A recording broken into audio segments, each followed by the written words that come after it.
It's the weekend. Warriors. Warriors.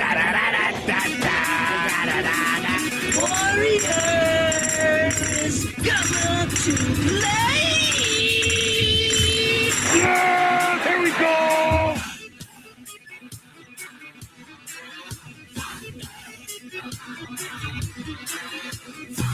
Good Super Bowl Saturday morning, everybody. We are broadcasting live from the Weekend Warriors studios in beautiful Peoria, Arizona. I'm Ralph Romano, alongside my partners in crime. You know him well. We've got the legend, Neil Lynch, and the legendary Philip Amorine. And this is the Weekend Warriors Super Bowl edition.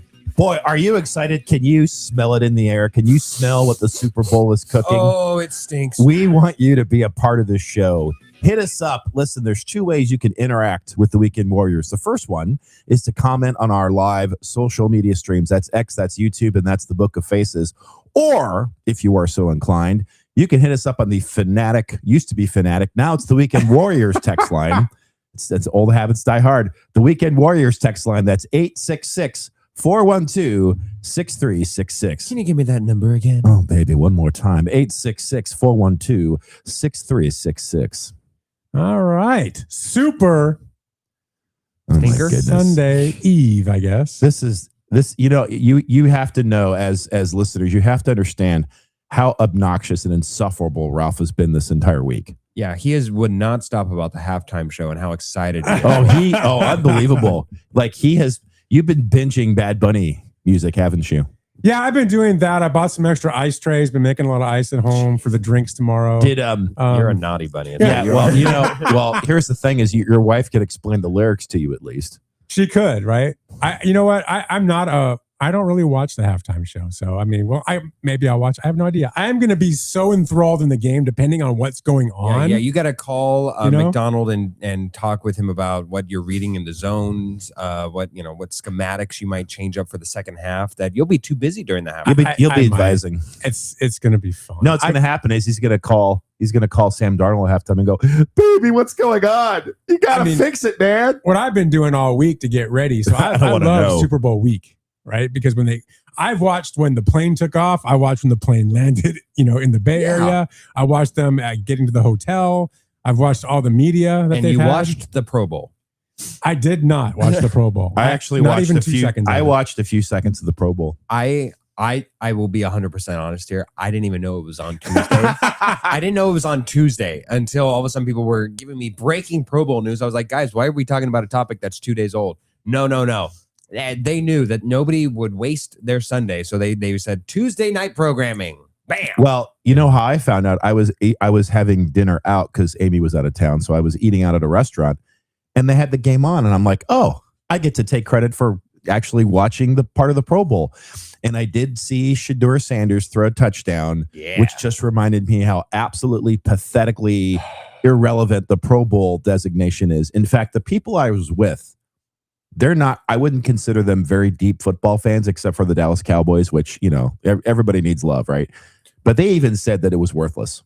And CeeDee Lamb was playing, and they're like, yeah, this is worthless. Can they just stop already? Can we just go back to the old format? I love the old format. Would say, let's go to Hawaii. Let's have a real game. Let's do it right. I would say no format other than this format. Either go back to the old format or don't do it at all. Agreed. Just give it as a designation. You made it's like in high school. When you got first team and second team, all conference or all whatever, you didn't have a game afterwards. Usually you just got the designation. You got the honor. I'm even fine with, let's do the obstacle course. Let's do dodgeball. Let's do things that aren't going to rupture Achilles, but then just forget the actual game. You can rupture your Achilles walking up the stairs. Wow. I mean, you can rupture your Achilles going across the street. And then the only thing I'll say that's non-Super Bowl today. One thing. Not true. One thing only. Are we going where we went before the show? No, I watched it. I watched part of the opening ceremonies of the Olympics. Andrew Bocelli, man, what a voice. Yes, I did see that. That was a moment. He didn't see it. But that was a real...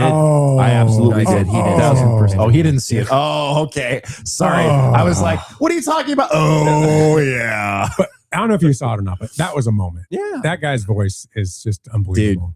His son, too, is amazing. That was nuts. He's been trying to get that nepotism in there with his son, yeah. Listen, his son has an amazing voice. His daughter has an amazing voice. It's almost not nepotism if they're almost as good or better than their dad. Almost. They're both really good. Yeah. Phil. Yeah, I'll tell you what, man. That was I did watch a good part of the opening ceremonies, and it was as regionally or culturally specific and nonsensical as any of them, honestly, which isn't bad, right? It just is what it is. I don't understand. It doesn't mean it's not entertaining. Right. But we watched it, and I would say it was better than a lot of them for sure. I thought it was good. But yeah, Andrea Bocelli, like that slaps every time. My family growing up, they were huge Andrea Bocelli fans. In fact, I think I still have some of his songs on my old iTunes account. So yeah, that dude rocks. It was so good to hear him, and he's still great. He's the GOAT He's still great. Of what? of singers. He's the GOAT. Michael Bublé would like to have a word with you, sir. He blows Bublé out of the water. Okay. So I'm gonna pile on Phil here. This is blatant ageism here. I don't understand Andrew Bocelli. I don't know that well. So clearly, these old people here. Pavarotti was a beast, but he's better. No, Luciano Pavarotti was good, but Andrew Bocelli, man, that dude's the GOAT. It's like the Tom Brady. I would argue that opera singers. He doesn't have baby making music. He has like baby announcing music. You didn't hear the song yesterday. That was amazing. Did you? You clearly. Did you and the wife hear it in the bedroom? Like what? I applied for Italian citizenship afterwards. That is true. That is very much nationalism. Italian nationalism at its finest. We have so right off the bat, text line Blissful Hayes saying, "Good morning, Ralph, Neil, and Philip. Good morning. Will you be having another live broadcast and party at a local bar?" Well, that would have been today. That would have been. And so no.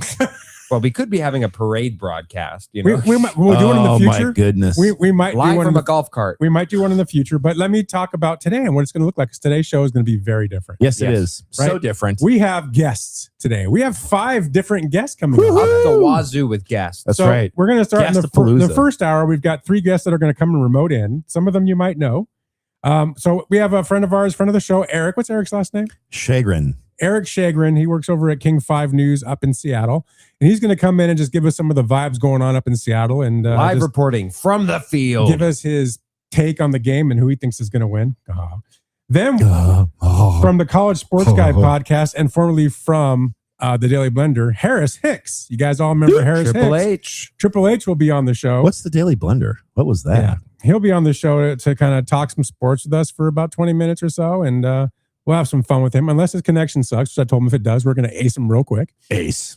And then at 11 o'clock, we got Scott the King from Seahawks.com, rotoballer.com, a couple other places. He's going to give us about 15 minutes of what's going on and what his take is on the game. And then we have Luke Wright. Luke Wright is going to come in studio. He's been on our show many times, and he's going to give us his take on the game. And then our final guest will be Ben Walschlager, who's been on our show many times. Ben. Who's going to give us his takes and stuff. And then around noonish, us 3 will take over, and we're going to do about the final 30 minutes of giving our takes on the game and what we think is going to happen. And then we're going to say see ya and go enjoy. So that's the format for today. It's a little different, right? Different. So if you got something in your system, we got about 6 minutes to get rid of it. You got to do it right now. Okay. Do you want my take on the championship games or just or what? You can do whatever, man. Why don't you? You know what you could do instead of doing that, because we've all done that. No. How about the Hall of Fame class? Yeah. You know what's crazy to me? What's crazy to you? Everybody got up in arms over Bill Belichick not making it, and they're now touting rule changes and what have you.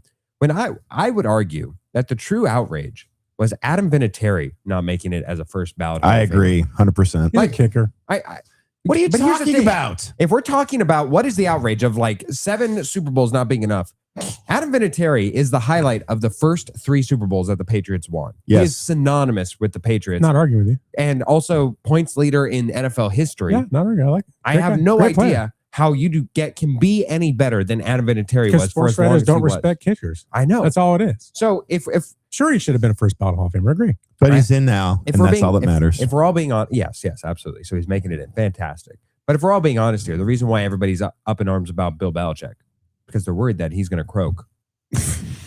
Well, you can be inducted posthumously, so that's not going to be a problem. I'm not sure that's the reason, but why is everybody like, the poor guy's not going to be able to see? Because his record speaks for itself. Because you're ageist, that's why. Well, here's another thing too, and ageist. I will agree with everybody, but I will just play devil's advocate, where I do believe Bill Belichick should have been inducted, what have you. But I do think it will be funny that given the rules of how the coaches' rules differ than the players, to where Tom Brady has to wait 4 years, Bill Belichick gets in after 1 year. In theory, the voters will be facing next year a decision on Mike Tomlin, and he won't make it. But it's probably because everybody's like, oh, he will be getting another head coaching job. What if he's like Cowher? Why would Tomlin make it? Because You have to be out 5 they're going to years. assume that he's going to be taking another job. Why would he make it if he wasn't taking another job? You think he's a Hall of Famer? I think never having a losing season certainly. Don't you have to wait 5 years? I think that's a good thing. I think he won one Super Bowl that was a team that wasn't It his. doesn't matter. He didn't put that team together, so he made it to another Super He kind of Bowl. Barry Switzered it. He made it to another Super But Bowl. he didn't win. Switzer never But he didn't win. came close. Yeah, I don't know if he's a Hall of Fame. I don't know if that resume is Hall of Fame or not. Maybe it is. I don't know. I just He was very average. He was, you know what he was? A good average coach. Here's my question. I though. say better than average, but Here's my question. So one of the big things now with the Hall of Fame is the knock, right? Because the former, what was that guy that used to do it before? He would go to the door of your hotel or whatever, Oh, would yeah. knock Oh, yes, on it, yes. or they would ambush you at some public event and give you the award. So guess who? All right. So real quick, before we get there, each one had a particular, now they have former players doing the honor or they have some kind of connection. sure. Who did the knock for Drew Brees? Was it his guard, Jari Evans? or No, it something? was Dan Fouts. Oh, Because Fouts, cool. remember, Brees played for the Chargers before he played for the Saints. Who did the knock for Roger Craig? This one's pretty easy. Montana. probably. No. Okay, well, that's right. Ronnie Lott and Charles Haley. Nice. Okay. Who did the knock for Larry Fitzgerald? This one's a little interesting. I don't know. Randy Moss. Why? Because wide receiver to wide because receiver. he was an early influence on Larry Fitzgerald's career. And Okay. of course, they're both from Minnesota because Larry Fitzgerald played at Academy of Holy Angels in Minnesota. That's where he came from. I would have thought Kurt Warner would have done it, but okay. Luke Kuechly or Kuechly, Great player. who was his knock? Don't overthink Ray it. Lewis? Julius Peppers. Makes sense. Now, this one should be easy. If you're any kind of historical fan, so this automatically counts Phil out. Who did the knock for Adam Vinatieri? Is it Brady? Sammy Baugh? No, another kicker. Oh, another kicker? Yeah, Tom Dempsey. that's funny. Morton Anderson, you overthought it. Morton Anderson did the knock. Tom Dempsey should have done him and his half foot. I think Sammy Baugh's dead. I don't think Dempsey's around It'd have anymore. been fun to watch if he came back. Okay, how is he going to come back? How does this work logistically? I don't know. Phil, speaking of Larry Fitzgerald, Yes. how many quarterbacks threw a pass to Larry Fitzgerald? That would be 22, gentlemen. That's insane. Oh my gosh. 22 different quarterbacks. What does that tell you about the Cardinal organization? Ineptitude, and that somebody was able to find success in spite of Having I mean, it's a 22 real different quarterbacks. It is a real who's who. Okay, but don't say it. On the text line, you Cardinal fans, text in who threw passes to him Without looking it up. without looking it up. Text it in. They're all going to We'll look it give up you because the they're all one, Kurt cheaters. Warner. Okay, Yeah, we Kurt all know Warner, Kurt Warner. that's your free spot That's on your the bingo freebie. card. Give me 21 other ones. Yep. Drop the show. Hey, on the chat, we've got on YouTube, we've got Sports Girly. Shame on you for being ageist about Belichick. He'd be the first to tell your age is just a number. Yeah, that number's about half, and then half it again, and that's about your dating pool. Actually, supposedly, Dang. supposedly, They broke up. they broke up. Yeah. Who broke up?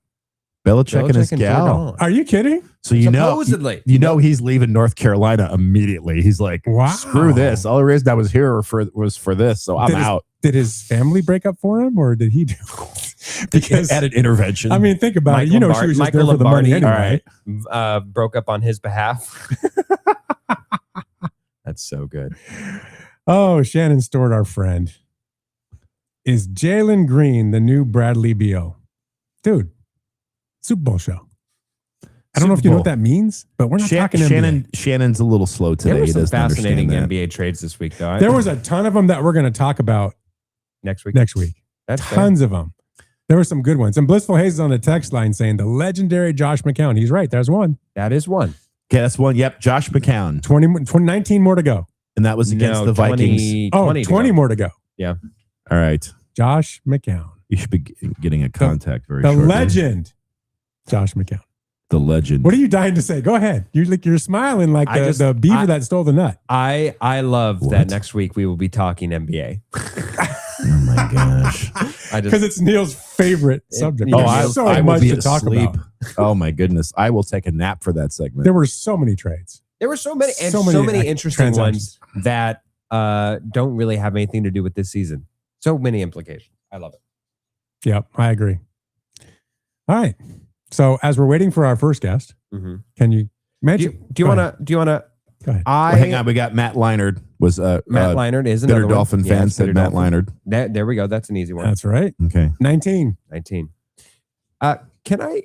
Do you want my take on Sam Darnold, or should we wait? Let's wait on that because Let's wait on that. I mean, you can start your take because got a take. we're waiting for. I've got Sam Darnold and I've got a take on the Broncos. Which do you want? the Broncos. Everybody's killing Sean Payton for not taking that 3 points early in the. I'm one of them. You're one, I am yes. too. Yes, I remember. I remember you both were. Here's my thing. Oh, here we He's go. got a thing. I've got to show you my thing. No, please don't. Wow. Sean Payton. I think if you talk to weather forecast, nobody knew that they were going to be facing weather that would just all but destroy offense in the second half. It would be a defense all its own. And I think to a man, we all believe down 14-0, Patriots are not winning that game. Obviously, weather is what it was. Whether or not. Yeah. I think I would have the most to criticize Sean Payton was the choice of where to go for it. Like to go with a bootleg just seemed absolutely awful. Steve, hang on. Sorry, I apologize. Steve Berline? Is that one of them? Steve Berline? I do not believe is one of them. No. Sorry, I apologize. No, you're fine. That's breaking news. But no, Sean Payton, I think that would have been a death knell. That would have been a killer move. And I was feeling it after that first touchdown. You guys know. Yes. That being said, I think it makes for a more interesting Super Bowl. So I guess in that way, I'm fine with it. And it really was a get out of jail free card for my emotions. Here's the thing, and you know that if somehow Sean Payton were able to, as he wanted to do, magically duct tape Jarrett Stidham into a win, you know that wouldn't have lasted in the Super Bowl. He would have been absolutely overwhelmed. And look, I mean, Sean Payton was tremendous. I mean, on the scripted plays throughout the first quarter for the offense, Jarrett Stidham looked like an actual NFL quarterback.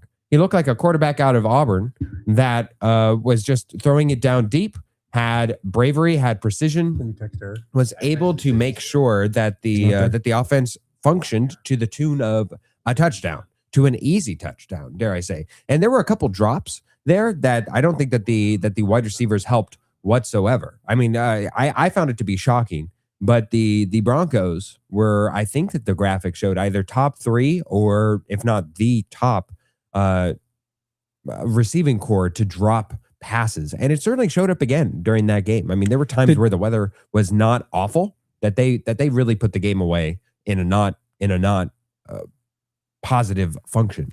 Did you hear the interview or the sounder after the game with Stidham? I did not. All right. You guys talk amongst yourselves. I'm going to try to do something here real quick. All right.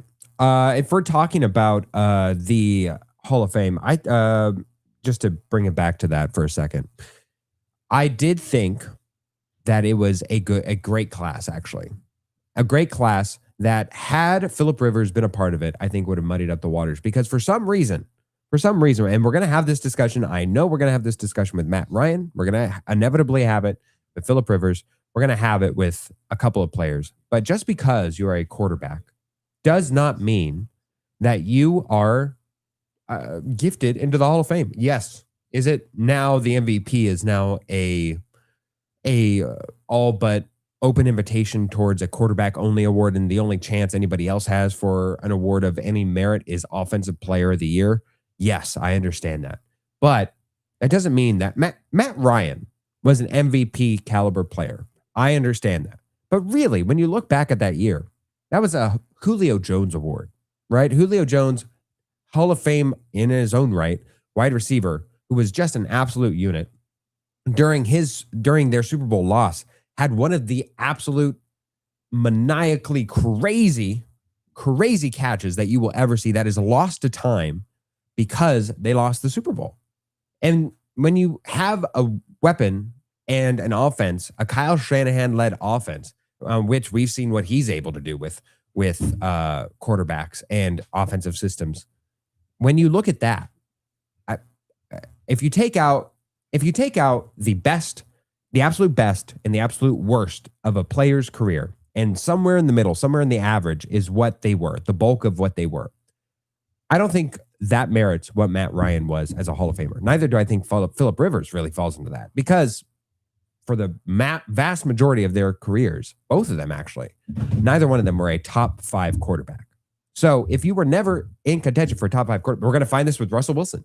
I think we're going to be fighting over this, Ralph, for when that Hall of Fame nomination comes up. Russell Wilson is not a Hall of Famer to me. He's going to be falling into this class of Hall of Famers, potential Hall of Famers, that only gets even consideration simply because they are a quarterback, and just because we are so inept, so unable to properly evaluate line play on both sides of the line, and because we need statistics for cornerbacks when part of the statistic is that they don't have any.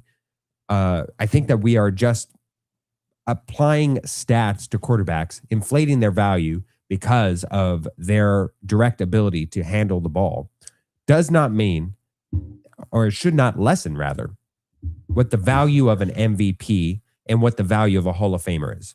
I think that there is value towards Luke Kuechly, who had a shortened career, who certainly merited a Hall of Fame worthy career. I think that it is certainly something within his wheelhouse that he was definitely a Hall of Famer of his own right, even though he had a shortened career. And it shouldn't be that, Phillip Rivers, I keep using him, but we can look at Geno Smith. You take the best of Geno Smith, and he could probably, he's going to have numbers akin to Dan Fouts. He's going to have numbers akin to Dan Marino, simply because of the age upon which they operate in. So I do not think that we should be elevating quarterbacks to degrees upon which they are overinflated. You don't think Russell Wilson will be a? I do not. Okay.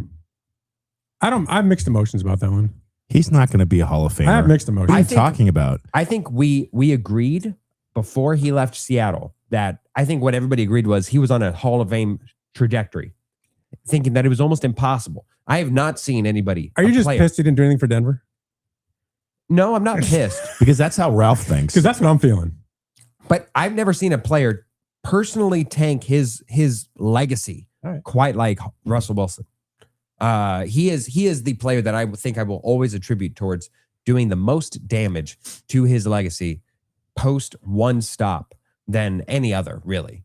Because of how I felt about Russell Wilson heading into Denver is certainly different than where I feel like he will be exiting his career. Okay. That's fair. That's fair. Yeah. So we've had some technical difficulty with getting Eric on. I'm not really sure what's going on, but he's not linking into the show for some reason. So we'll just, in about 6 minutes here, we've got Harris Hicks is going to join us. Hopefully he doesn't have the same issue, but we'll try to get Eric in at the end if we can. I don't know what's happened to him. So you want my take on Sam Darnold? Okay. Why not? Okay. So I think Let's everybody's hear it. going to say that the NFC Championship was the real Super Bowl, which is fine. I am not converted into thinking that Sam Darnold is the MVP of this team. However, what I will say, and what he has the opportunity to prove this Super Bowl, and I think that this is complimentary, is he will be the next Maverick, in that Doug Williams was a Maverick when he won the Super Bowl for the black quarterback. In that, it is a quarterback that there was a stigma associated with. Because he was the first one to win. Because he was the first one to win. And so after that, there was a doorway open for him. And he was okay. He was okay. Michael Vick was a Maverick in that you could have a mobile quarterback. Some would argue Steve Young. I would go that Michael could beat Vick. dogs. Go ahead. Yeah, exactly. So you look at Russell Wilson was a Maverick for short quarterbacks, saying that you can have a quarterback. I agree with that. Yeah, exactly. I agree with that. Where Sam Darnold can be a Maverick, should he win the Super Bowl, he will be the reclamation quarterback Maverick. To where we will now, I think we've all said this, to where a lot of where you land matters, but even with that contextual information, we just discarded people like human pieces of trash, saying that they cannot make their way back, navigate their way back to success, simply because they've been used and disposed of, what have you. Sam Darnold has proven that while he has the stain of the New York Jets on him, while he has the stain of the Carolina Panthers on him, There was still good football left in Sam Darnold. And that used to actually be under the guise of Baker Mayfield. He used to be that person to where, and now Sam Darnold has usurped him and now will lead the charge should he win the Super Bowl. I think that that's where he goes because he met the moment in a way that I did not think possible. And so for that, I think that that is what is achievable. I will still have doubts, but they are certainly, it is not the, So he can the prevailing he thought. can raise the Lombardi on tomorrow, and you still have doubts. I have to because the way that I see that the Seattle Seahawks lose tomorrow, the only way is still a Sam Darnold fumble roost. All right, I think you're nuts, but all right. How? I'm serious. How do you see the Seahawks if they were to lose? If they were to lose, Okay. what is the pathway for them to lose other than Sam Darnold? You want I me, can't you see. want me to say turnovers, right? Yeah, and how do they achieve them? I mean, I want you to say a lot of things. I don't- but that's I don't- not Did you it. see Kenneth Walker fumbling up the wazoo, Jackson Smith and Jigba fumbling and causing an interception? No. You know, I'm going to hold this because I want to talk about this. I think it's a good conversation. I'm not sitting here saying this is an easy game and they're going to blow them out. I No. want to say that, but I'm not saying it. But we'll talk about that at the 12 o'clock hour. So we had some issues with Eric, and it's a shame. We'll try to get him on later. But we do have the college sport. Why does it say Jesse Waters? I don't know what's going on here. But for all those of you that are fans or were fans of the Daily Blender, you'll remember this legend. This is the Leapers Fork legend. Oh, yeah. This is the SEC bias king. We all remember this. This guy owes me money. Let's bring him on right now, everybody. Also, of the College Sports Guy podcast on YouTube, we have Harris Hick joining us. Harris. Oh, there he's gone. All right, you can see it. That was fun. Thanks, Harris. There you go. There we go. What's up, guys? What's happening? Oh, I love the hat. Padres hat. Yeah. You're I'm still honored. rocking that caterpillar under your nose. That's awesome. I love that for you. Oh, thank you, Nigel. He wore that Padres hat intentionally, so I respect that to a certain degree. But we're not talking about baseball today. No, we are Not in the least bit. Yes. Well, I mean, I won't share my entire life story. I won't share my No, entire God, we don't Because we don't have that kind of time. I see the mustache is starting to fill in a little bit, huh? That it is. I'm growing up. I'm growing up, man. They're dropping. Speaking of growing up, we got a young team, two young teams in the Super Bowl that both have seemingly long runways for success here in the future. How do you see this Super Bowl shaping out, Harris? I think the main question is the Seahawks are really good off of getting teams to match them in the run. So when teams play heavy personnel, that Seattle's really good at killing you with the pass. That's how they use Sam Darnold. They use him super well. So the question for New England is, can their front seven stop them without matching heavy personnel? If they can, I think New England stands a really good chance. But I do think Seattle's winning this game. You mean they stand a good chance to keep it close? Yeah, they'll keep it close. They'll Mhm. keep it close. I mean, Ralph, a lot of emotional implications in this one for you, man. I mean, Oh my goodness, you have no idea, My wife's Harris. health depends on this game. You absolutely. yeah.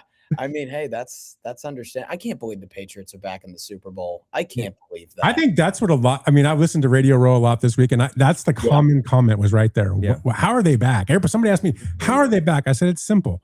They had the easiest road in NFL Super Bowl history to get to the Super Bowl. I've never seen anything easier. As if they couldn't get more luck already with the tuck rule and all those missed kicks that they got. And then eventually, oh my goodness, I couldn't believe it. I couldn't believe it. Real quick, hold on. Well, Easiest- Harris, you are something of a betting guy. You know, whether that's public knowledge or not. Well, you know, we'll Now keep it that- is. Now it is. Yeah. I'm curious. Do you have either an MVP pick or a best prop bet that you have in your mind, or maybe both? You know, I think Seattle covers the spread -4.5. I do think that's Very bold guy taking the spread. Yeah, I'm very bold. I do think that's a decent bet. Minus 4.5. 4.5. 4.5. Would you make it bigger and to go get better odds? And if so, how big would you make it?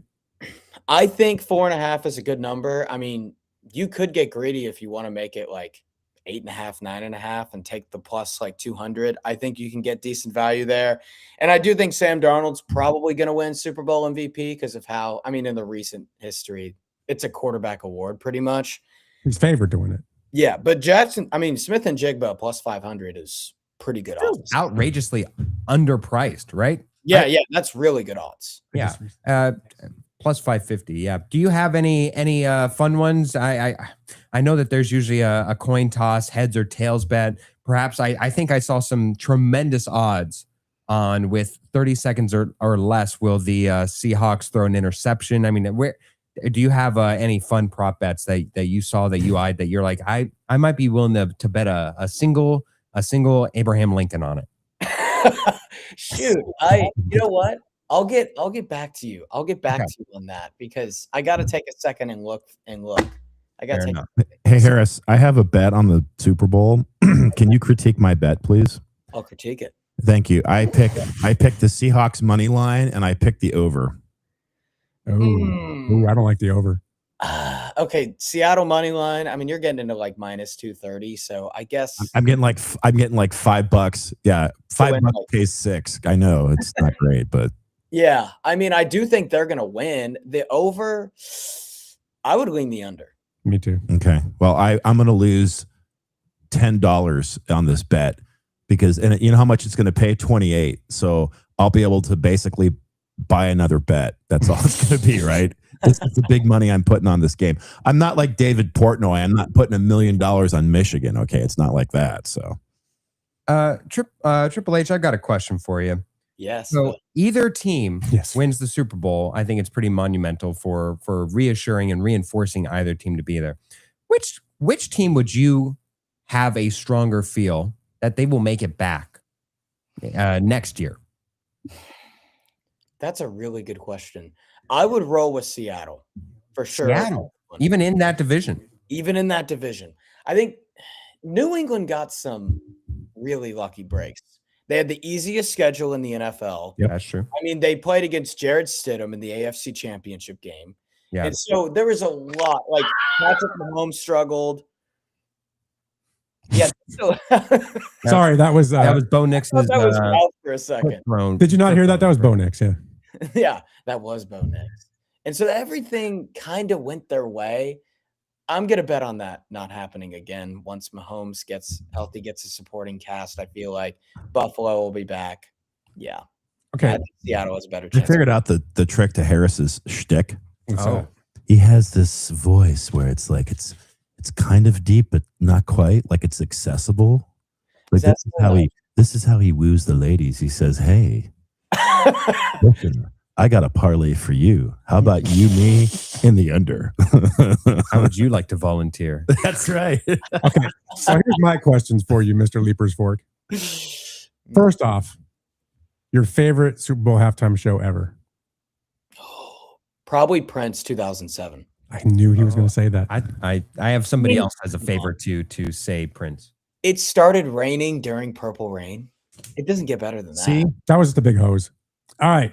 Oh my goodness. If you could design your own halftime show, who'd be on the bill and why?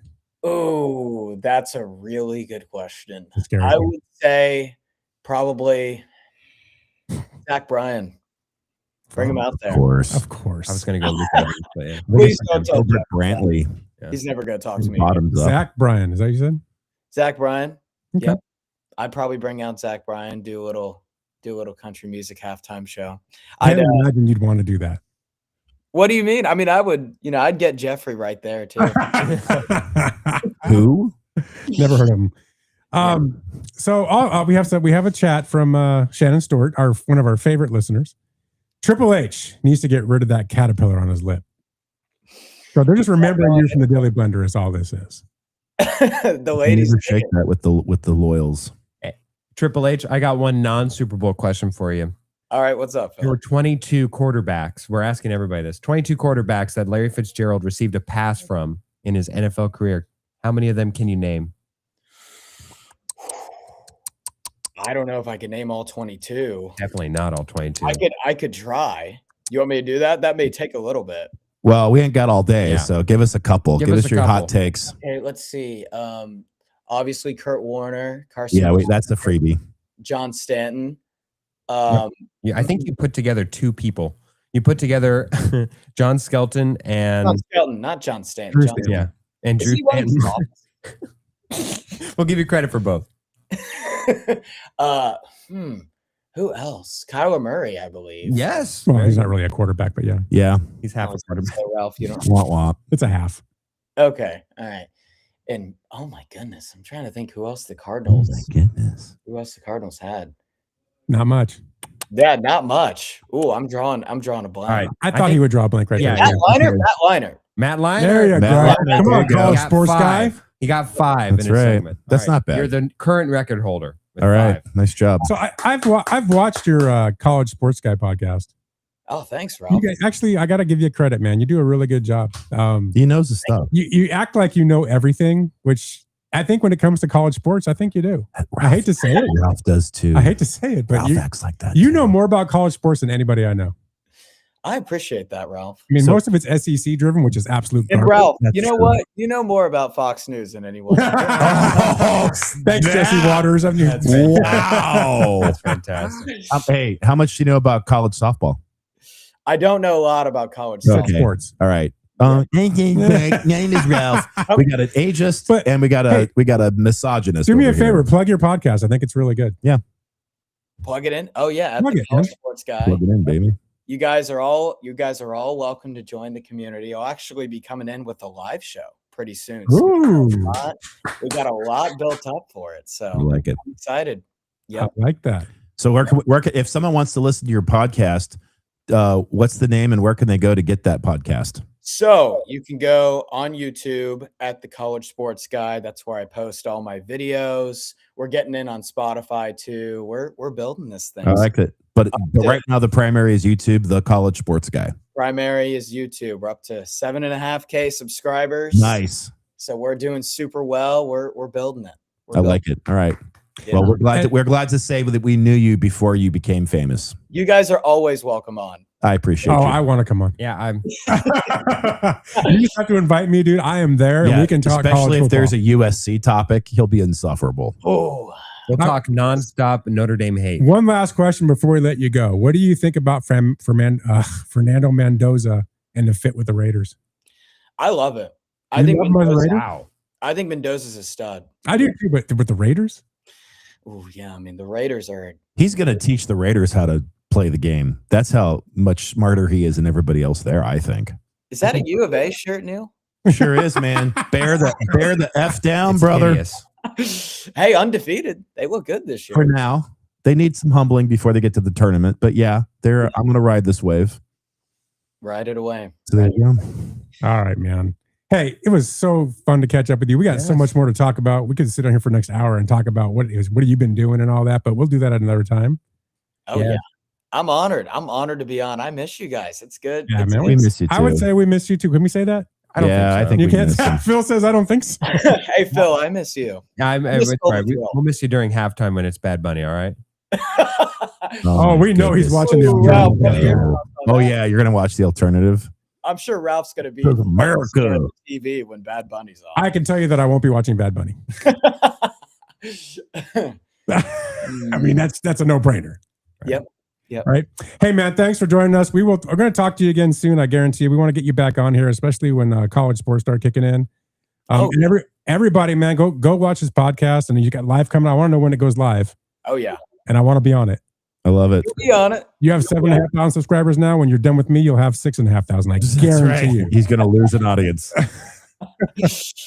I don't think so, Ralph. Once you show him that charisma, I don't know. I got something to show. There is no. All right, charisma. man. Hey, take care. It's good talking to you, dude. Good talking to you guys too. See ya. Okay, bye. All right, everybody. That was Triple H. I haven't talked to him in a minute. I know. He said he feels confident in betting the spread, betting the Seattle Seahawks to win. Smart and man. he said there could be value. Could be. I mean, this He's is all about the this is very value. brave. Yeah. 8.5, even 9.5 for the Seahawks. So that would suggest that this man sees a blowout Maybe. in the Super Bowl. Maybe. but not the under or not the over. I mean, I think the over is a bad bet. I think you have to go under. I think you need two teams in order to hit the over. Yeah, I just don't think you have two Yikes. teams, two offenses anyway. Yes. well, All right. Well, we were actually able to get Eric connected. So there we he have is. our Seattle Let's go. guy. The reason, if you see this hat in the background right here, him and his wife went and took care of that and got that for me at the pro shop. That's right.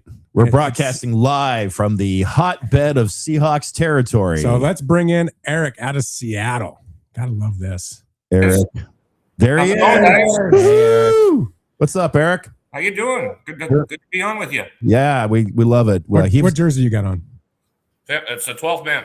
Oh, there we Oh, go. nice. All right. All right. Nice. Ralph Looks good. has a 12th man, but the numbers are transposed because he's dyslexic. So Hey, I got a question for you guys. Whose bright idea was it to have me back on? I went on your air last March and begged the Seahawks not to get Sam Darnold. You did, didn't you? Yeah, that's right. oh, I forgot about that. What the Maybe heck I were should you have brought that thinking, up. dude? Don't Eric. Come on. Eric, you would not believe the slob knobbing going on. Oh, we've Sam- got Sam eh, eh, Darnold for yeah. MVP chance Yeah. from Oh. one portion of this studio. Oh my goodness. Yeah, it was crazy. So all right. So hey, Eric, so you were like many people thinking, please don't get Sam Darnold. Obviously, I'm assuming that you've come around to see it, but like, why is it okay now? That's a good question. Yeah, he just, I think he shut everybody up. He just had a really good year. He threw for 4,000 yards. 4,000. The only time he disappointed me and where I thought, okay, maybe I will be right, is in that Ram game where he threw 4 interceptions. That was the first one, right? Or the second? First one? Ram game, yeah. But it also took a lot of luck. Like, he didn't have the best of games against Indianapolis, but they still won without scoring a touchdown. I don't know. He just shut the critics up. So you got to go. You got to actually attend the NFC Championship right. game this year. Oh, Tell wow. us about That that. was risky. Yeah, good seats, too. It was risky. It was a game like any other game I've ever been to, and I've been to my share of Seahawks games. And I'm old. I've been to some in the Kingdom. Me too. But the crowd, it never sat. Like, from the time they got there to the time the trophy presentation was over, when everybody was leaving, they never sat. You see student sections in college football games standing, but that crowd never sat, and they were so loud, and it's just electric. I will remember that game forever. People around us were really fun. Everybody high-fiving. I think they were all season ticket holders, and they all knew each other, so we were kind of outcasts. How many Rams fans did you see? Because I saw like 1 or 2 on the cameras. Yeah, not very many. A handful. There was some sitting down by where the Rams tunnel was, where they come in and out of the tunnel. There was a small little portion of them, maybe 20, 25. And I'd walk past a couple here and a couple there, but not many at all. Not like the 49ers the week before. Eric, was there a time during that game that you either felt like that the Seahawks could lose it, or that you felt safe? There was a time. This is probably an obvious answer, but they were ahead 31-20. I thought they were safe, and then Reek Woolen takes a taunting penalty and proceeds to give up a touchdown on the very next play. And I said to my wife, I said that could very well lose us this game. So in a matter of seconds, I felt from going safe, because it was 4th down. It was going to be 4th down, and they probably would have punted, I guess, maybe not, to 31-27. And the Rams had all the momentum, and I thought that was gonna blow it for them. Do you think that there's a chance that emotion might creep into the Super Bowl, and that? I mean, can you imagine losing the Super Bowl because of a taunting penalty? Yeah, absolutely. That could cause the whole team going to the Super Bowl and potentially winning. He's got to keep his head, and I was not all that impressed with him this year, to be honest with you. He showed signs of greatness, but that first 49er game, week 1, actually, he just looked lost. He did have a couple of interceptions, but then when that happened, I'm like, I read they could potentially lose 11 free agents after the Super Bowl. That I kind of hope he's one of them. I see. Really? I like him, man. I think I know he lost his head, and it was. Yeah. I like the way they kind of rallied around him and got that cleared real quick, and how he came back, and I thought he played really well. Yeah, I see your I point. think he's important. I don't think we realize how good that guy really is and how good he can be. So You say if he is a free agent, bring him back. yeah, and I don't think he is. There's quite a few guys. I mean, I don't think Seattle's going to lose very many. They might lose one or two guys. They're 75 million under the cap. Yeah. They're sitting pretty coming into next year. I don't see them losing a whole lot of anybody this year. What I read was probably trying to cause a distraction, just like ESPN reporting they're up for sale. Yeah, I mean, the biggest thing they have to get done, and they're already working on it, is getting K9 re-signed, and that's going to happen. So they're already talking about they're not letting him go anywhere. They are no good without him. He's great. They got to lock him in. Eric, was there a sweetness in beating the Rams to get to the Super Bowl, or would you have rather avoided them at all costs? I honestly, the week before when they played the Bears got that miraculous touchdown that tied it. I said they should go for 2, just like the Seahawks did in that second game, because the Rams were good. I wanted to avoid the Rams at all costs. Yeah, and like I said, they had the momentum there for a while in that NFC Championship game. The Seahawks managed to pull it out. As a Broncos fan, Eric, sorry, we have a healthy respect for the Chiefs, and we just laugh at the pitifulness of the Raiders. Yeah, I'm curious, where do the Rams, as a Seahawks fan, where do the Rams sit in that realm of are they somebody that you respect, or are they somebody that you just absolutely despise? They're definitely somebody I respect. They probably should have won that game here in Seattle, that second game. They were ahead by 2 scores. Advantage. Yeah. The noise of the crowd obviously didn't get to Matt Stafford, which is kind of why I wanted to play the Bears. Caleb Williams, I think he would have floundered with that noise. But I think the comparison with the Seahawks and the Rams are kind of like the Denver Broncos and the Chiefs, I think. And then we laugh at the Phoenix Cardinals. So who do you I love he said Phoenix Cardinals. That was the next Arizona Cardinals. We're not good enough to be the whole state. Do you feel like so using that analogy, would you put the Phoenix Cardinals? I love it to use that now. The Arizona Cardinals in as the Raiders, basically in the NFC West. Okay, absolutely. Yeah. And I think everybody. Here's the thing, like the Raiders, it's fun to hate the Raiders, right?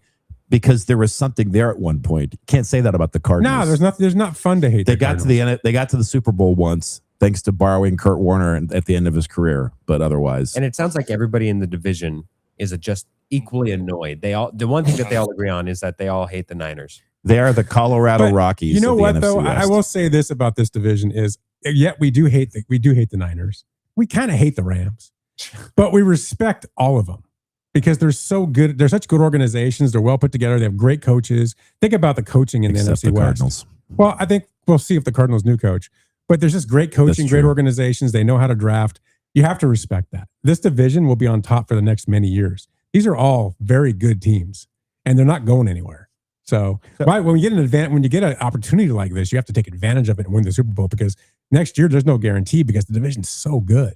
And that's kind of where I was going to ask my last question here for you, Eric. Eric, should the unthinkable happen and the Seattle Seahawks lose in the Super Bowl, would this be considered a successful season for you as a fan? Oh, I think we might have lost Eric. Did we? He froze. He's gone. He's gone. So Eric, what'd you think? Eric got so bad. He couldn't even imagine the possibility. Yeah. He's like, forget it. I'm out.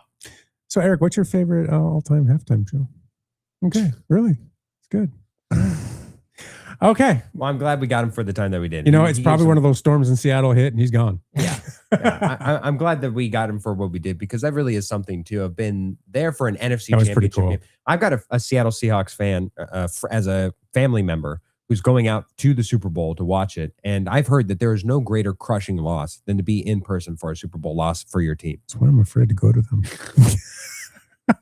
I could imagine, because I'm telling you, as a Broncos fan, it would have crushed me to be from afar. Look, but from the comforts of my own home to lose to the Seahawks in that Super Bowl. Super Bowl 49 was crushing for Seattle fans. I'm sure. The only reason that I got through that was a box of wine.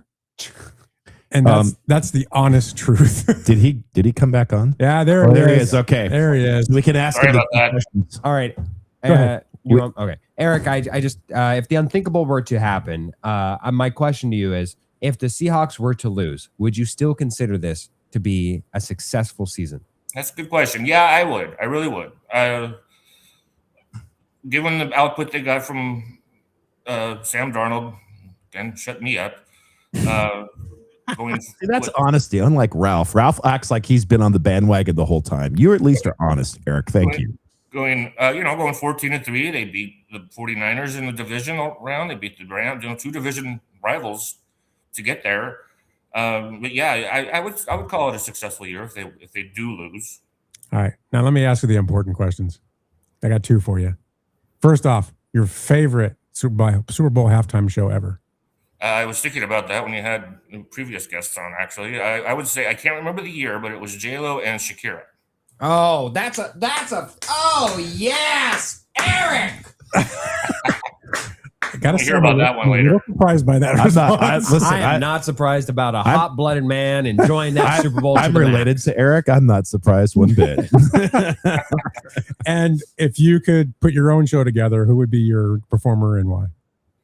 My performer. Yeah, who would you have come perform? Yeah, if you had to do if you got to you produce the own halftime it. show, You own it. You're putting the halftime show together. Who you getting to get on that halftime show? That's a tough one. I only have the tough ones. I mean, can I pick somebody who's no longer with us? Super Bowl. It could be somebody that's no longer with us. Anybody you want. I would have to say Michael Jackson. Okay. okay, that's fine. I'm I like fine with that. You're a Michael Jackson guy. Now we might go with Frank Sinatra, but okay. Maybe I should have. That's right. All right. So you're picking the Hawks, right?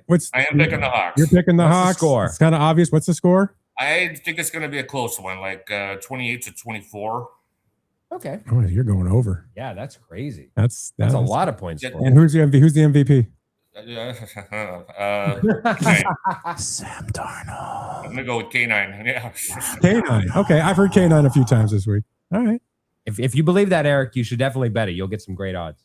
And Okay. one final just question, since you're out in Seattle, how's the vibe out there? How's everybody doing? I mean, is it just pumped out there? Oh my God! I go to the office. I went twice this last week. All the skyscrapers are colored in blue and green. Lumen Field is lit up blue and green. So is T-Mobile Park, for that matter. And the 12th man flag is on the Space Needle. Yep. It's you walk past people like going to and from the train that I take. Everybody's wearing Seahawks stuff. It's crazy. And the suburb city that I live in here in Kent is about 15 miles south. I think I read that the mayor had a Seahawk rally at City Hall yesterday and raised the 12th man flag there. So, I mean, this whole region is just nuts. There is no community other than maybe Green Bay, and Neil can speak to that is so football crazy like this community. They love their Seahawks, and they go nuts. Yeah, the Seahawks are great. Cowboys. I would say the Seahawks are better just because they do it across the region. They do. Yeah. Green Bay area is pretty concentrated, and obviously, like the whole state is into it. But yeah, from a city perspective, yeah, Seattle's tough to beat. Yeah, they are. They're right. crazy about them. All right, man. Well, One final thing, Eric. I'm going to yell it. I need you to yell it back at me. You ready? Go for it. See. Hawks. There we go, baby. And that's how we ended. Thanks for joining us. Say hi to your wife. Thanks for having me. I appreciate it. I will. All right, man. And we'll talk to you later. Okay. Thank you. and there he goes. All right. I had to do that. You got to do that with a Seattle guy. You know what's terrifying to think is should the Patriots win, do they already have their next franchise quarterback that is Super Bowl, like a dynasty in the making? Because they are, I think, by all metrics. He's not the reason they're there. What, Drake May? I we're think he's talking the about? reason why He's they're part there of it, but he's not the for reason. the regular season. If I had to do like associate credit where credit is due, the regular season, given how and granted how the MVP voting, I think you can justifiably put on the head of Drake May. The postseason has felt like an achievement and a crowning success towards Vrabel and his defense. That's where I'd go. And the fact that they're working in tandem is something. So I worry that we are on the brink of another dynasty. Either direction. Both of these teams are young. They're under the cap. They are well coached. It is something to behold. All right. On YouTube, we got Sports Billy said, go Padres. Obviously, that was for Harris. Mm-hmm. Let's see here. Bitter Dolphin fan U2 in 2002 after 9/11, his jacket liner was an American flag, Bono's jacket. As his favorite Super Bowl halftime show. That was a good one. It's a little boy. U2. Not my cup of tea. All right. That's hour one down. Hour two is coming up here. We got Scott the King joining us. Then we have our in-studio guests. Hang on for about 4:30.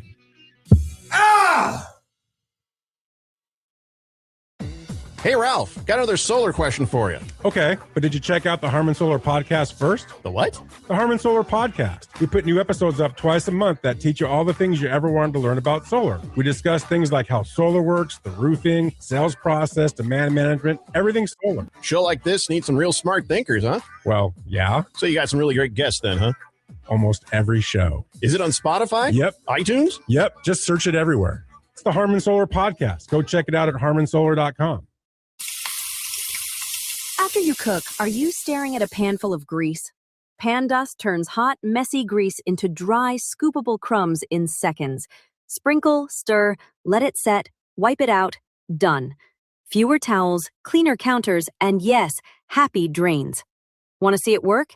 Open YouTube and search Pan Dust Absorbs Grease, or go straight to our channel at Pan Dust Absorbs Grease. Watch a quick demo, hit subscribe, and share it with your bacon-obsessed friends. It works on cast iron, non-stick, baking sheets, even grill pans. It's plant-based, no harsh smell, and cleanup is weirdly satisfying. Make cleanup the easiest part of cooking. Pan Dust absorbs grease. Game day, date night, or a midweek bite, make the Spot Neighborhood Grill your go-to. Sizzling burgers, crispy wings, street-style tacos, fresh salads, and shareables that disappear fast.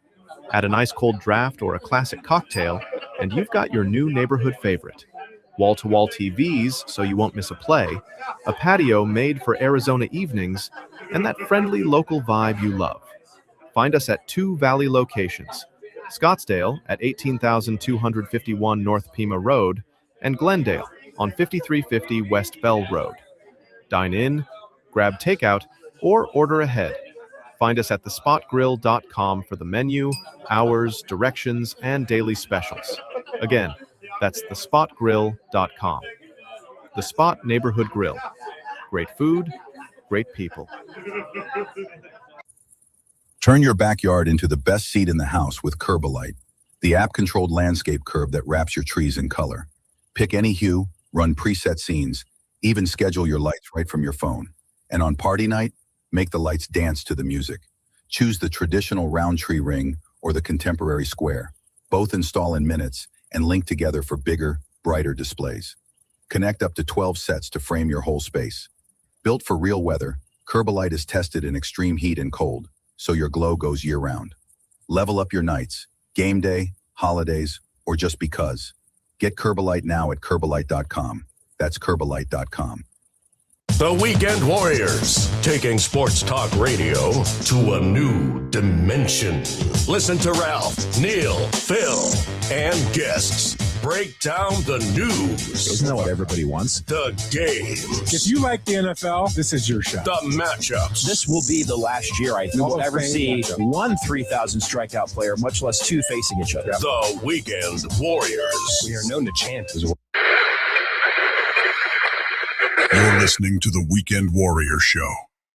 It's time for hour number 2. It's the Weekend Warriors. Warriors,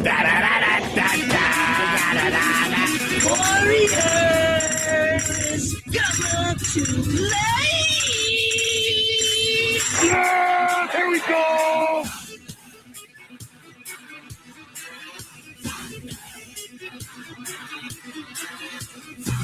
All right, everybody, it's 11 o'clock here on this beautiful Saturday morning.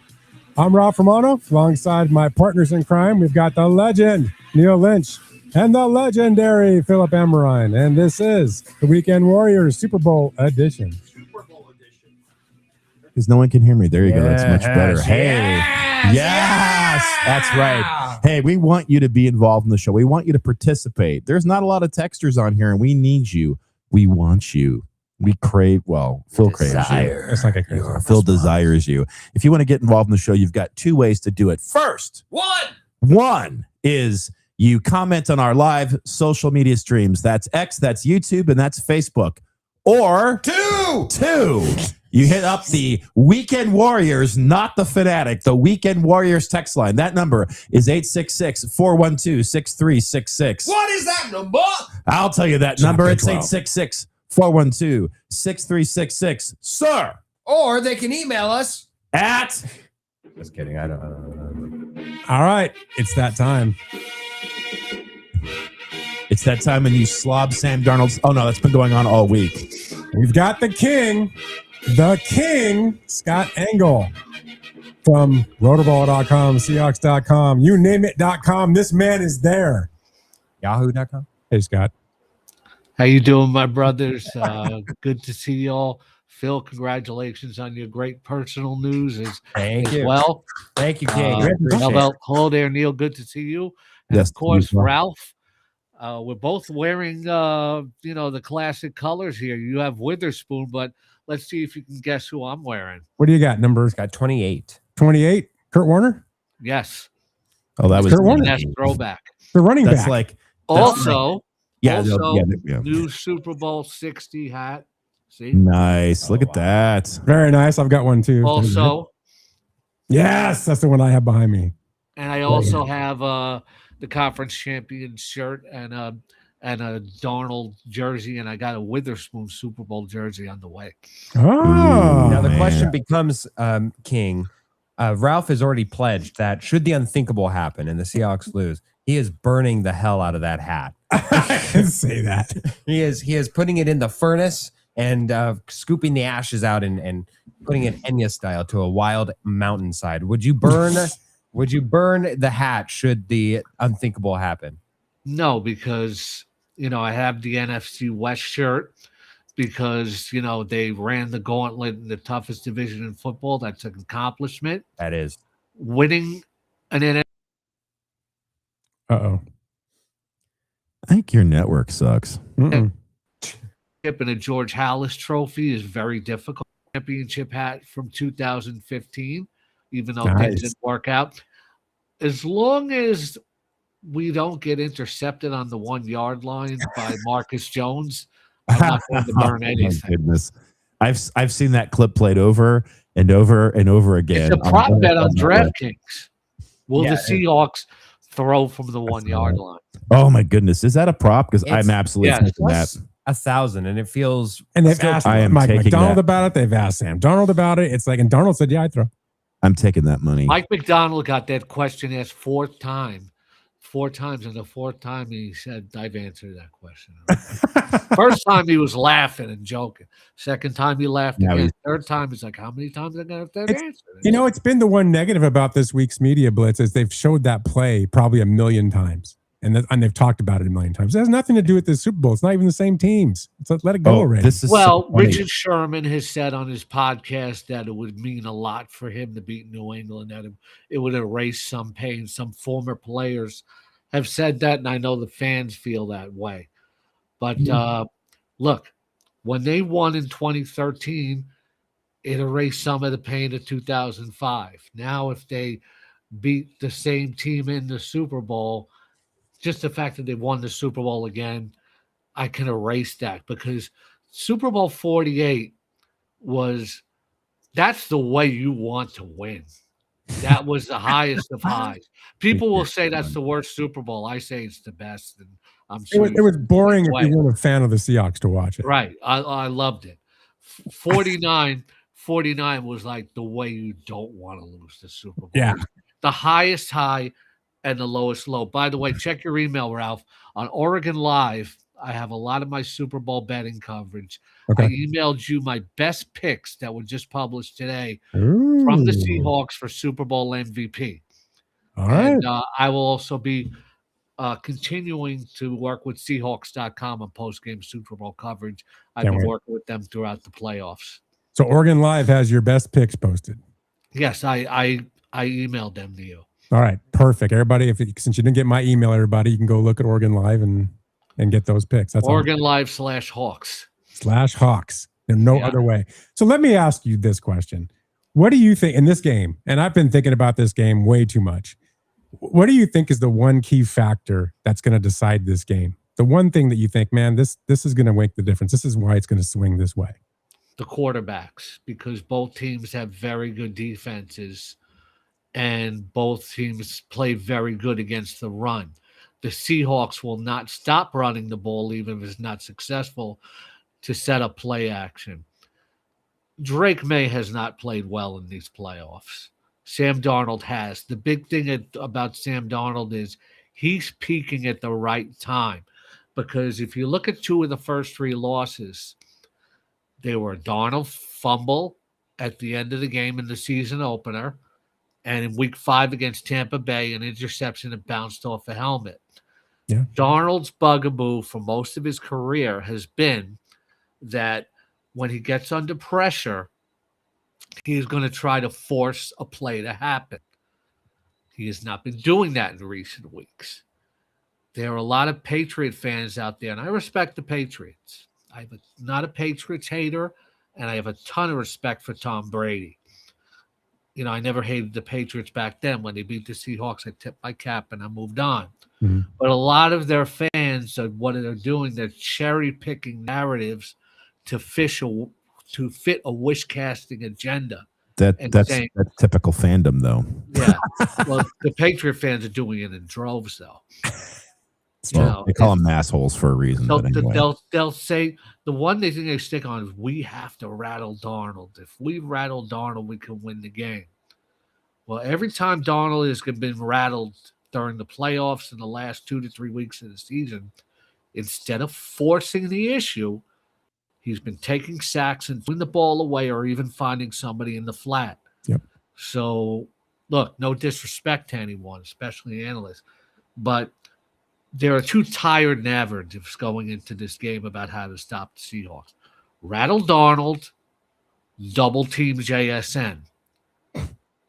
Every defense that Seattle has played has tried to shut down JSN with no success. And the Patriots have a very good defense. But facing JSN is different than facing, say, Christian Kirk and even Ladd McConkey and Cortland Sutton. He's better than all those guys. Houston's defense, when Seattle played against them, he faced Stingley, who's one of the top cover corners in the game. 8 catches for 123 yards and a touchdown. So you got to find other narratives. If you find a smart narrative, it's about Milton Williams and the defensive line crushing the interior against Anthony Bradford. That's their only hope. Yeah.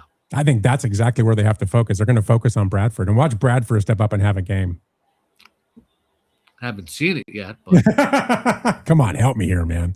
Yeah. I'm trying to pull for that kid. He's a nice kid.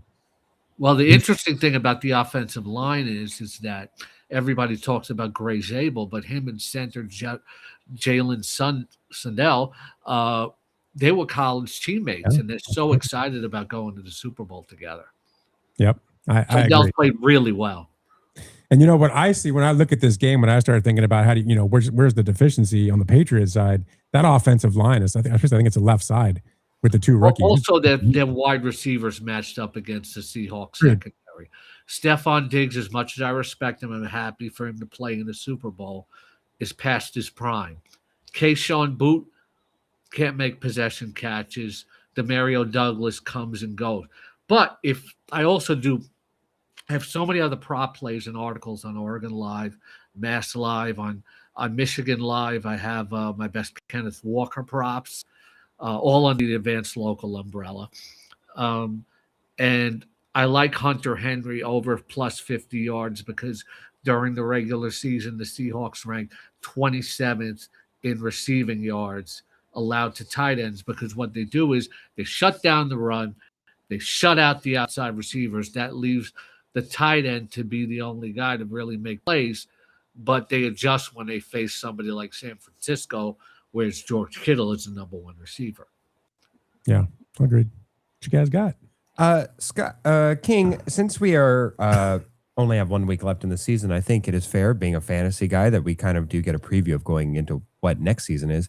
Has JSN, being the now reigning NFL Offensive Player of the Year, has he supplanted every other player and is now going to be the unanimous #1 fantasy overall pick next season. No, in fact, on Sirius XM Fantasy Sports Radio, you can listen to this on demand right now in the Sirius XM app or online. With this Wednesday, we did an early 2026 mock draft. I got JSN at 6. I would take him as early as 3. Bijan Robinson and Jameer. Bijan Robinson's going to be the unanimous #1 pick, and Gibbs is going to be 2nd. Mario Hampton went 3rd. I don't think that's going to happen in a lot of drafts. After that, it was Jamar Chase, Puka. Oh, Puka. And then I can't remember who was 5th. I'm trying to remember who was 5th. I think it was another running back. And then I got JSN at 6. This was a mock. That's crazy. I would take JSN as early as 3 because when you look at him, Puka Nakua, right? If they're both healthy, they're even pretty much in fantasy. But, JSN learned from Tyler Lockett about how to preserve himself and avoid the biggest hits. And I think durability gives JSN potential durability, or at least we've seen over the last 2.5 years. It makes me like JSN over Puka and Chase. What do you think happens to that offense next year if Clint Kubiak becomes the Raiders head coach? They get a new offensive coordinator. I mean, do you feel like it takes? Obviously they get a new guy, but what does that do? Darnold was so comfy with. We've seen this with other coaches switching coordinators. Look what happened to the Detroit Lions, right? When they lost Ben Johnson and Aaron Glenn on the defensive side. Yeah. So it really depends on who they identify. I don't think we can talk about this until we see who they identify. As long as they don't bring in Nathaniel Hackett, I might be optimistic. Oh God, let me sorry. No, as a Broncos fan, who the Cardinals brought him in? Oh, awful. Yeah, I think you bring some. I think maybe you just promote from within somebody that's already part of the scheme and keep it going. Yeah. I don't know.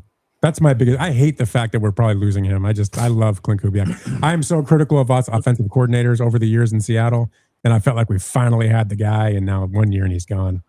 Well, Kubiak's bounced around not because he's a journeyman, but because he's highly sought after. Yeah. And like you were talking with your last guest, who we win the Super Bowl for Eric, because he seems like very negative. He could be a Jet fan, with blue and green. He's definitely the Eeyore of the Seattle fan base. Yes, so. Eric is gonna be okay. We won the NFC. That's a huge accomplishment. They're favored. Right, it'll be all right, brother. 12. Okay. But what was the point I was making? I lost it. I don't remember either. It's fine. Kubiak. Oh, Kubiak. Thank you. As Eric pointed out, when team wins a Super Bowl, people poach the coaches, people poach the players, and you made a great point about their salary cap, Ralph. And Eric, I don't want Rick Woolen again. That's a little negative on one penalty. I think every Seahawks fan wants him fired. We didn't lose the game. They didn't lose the game. I'd rather have Rick Woolen win on a penalty than Jermaine Kearse to make a spectacular catch and they lose on an interception. That's right. And I think Rick Woolen is extremely talented, and his best ball is still ahead of him, and I think he'll be fine. Yeah. I like the guy, so yeah, but whatever. That's just me. Was Neil trying to say something and I couldn't hear him? No, he was talking to somebody else. Oh, no, I was just. No, you're good. Nothing I say is important. So let me ask you this. There's 2 questions coming up here. So first one is, obviously who wins the game and what do we think the score is? Well, one of my colleagues at Advanced Local, Corey Repkin, who's one of the lead editors there, said about 15,498 to 3. And I like that prediction. But here's my honest prediction. Okay. And look, I'm not partisan when I make predictions. Okay. I'm a Seahawks fan. But when I put on my analyst hat, I'm objective. Bill knows this about me. We worked together at Sirius XM for a while. But I'm still going to say Seahawks 38, Patriots 17, because it's going to be like a 17-14, a 14-10 game at halftime. Then in the second half, the better team is just going to pull away. Does that sound familiar, guys? Does that what he just said sound familiar to anybody? No. That is exactly what the fact that I made a very similar prediction. No, because I did. I absolutely predicted that it was going to be close at half, and then the Seahawks are going to pull away. I think the score might be a little different in mine, but yeah. See, so guys, I do know what I'm talking about once in a while. Let's go to Clubber Lang for his prediction. What's your prediction? Prediction? Yeah. Who's Yes, the right. your wife? Who's the Scott? So, Scott, who is going to be your betting MVP? Okay, this is an Oregon Live. Now, the obvious ones are Sam Darnold. But against that defense, I'm not so hot on it, but it's a quarterback-driven award. You know, defensive player could dominate. He throws 2 touchdowns. I mean, look at Super Bowl 49. Malcolm Butler should have been the unquestionable MVP. They gave it to Brady. You know, so right. I didn't agree with that. Although in Super Bowl 48, I felt like I was happy for Malcolm Smith, but I felt like Cam Chancellor should have won the MVP. Yeah, I agree with that. That's actually a good point. Yeah. And when the Chiefs won, I felt like Damian Williams, when they won the first time, should have been the MVP. Yes. So Walker's JSN second, Walker's third. But here's my 3 long shots that I want you guys to bet on. Okay. Okay. Rashid Shaheed, my favorite to win the Super Bowl MVP, at plus 3,300. Wow. Because That's some value so right there. dangerous on returns. We saw that against the Rams in week 16. And also in the opening kickoff return in the divisional round. Yeah. Also very dangerous as a receiver. 51-yard reception to set an early tone last week. We'll also get the ball on jet sweeps and handoffs.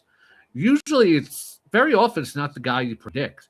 And it could be Shaheed acting as Percy Harvin did in Super Bowl 48. Returner, but more as a receiver. Interesting. Now I got 2 defensive picks for you.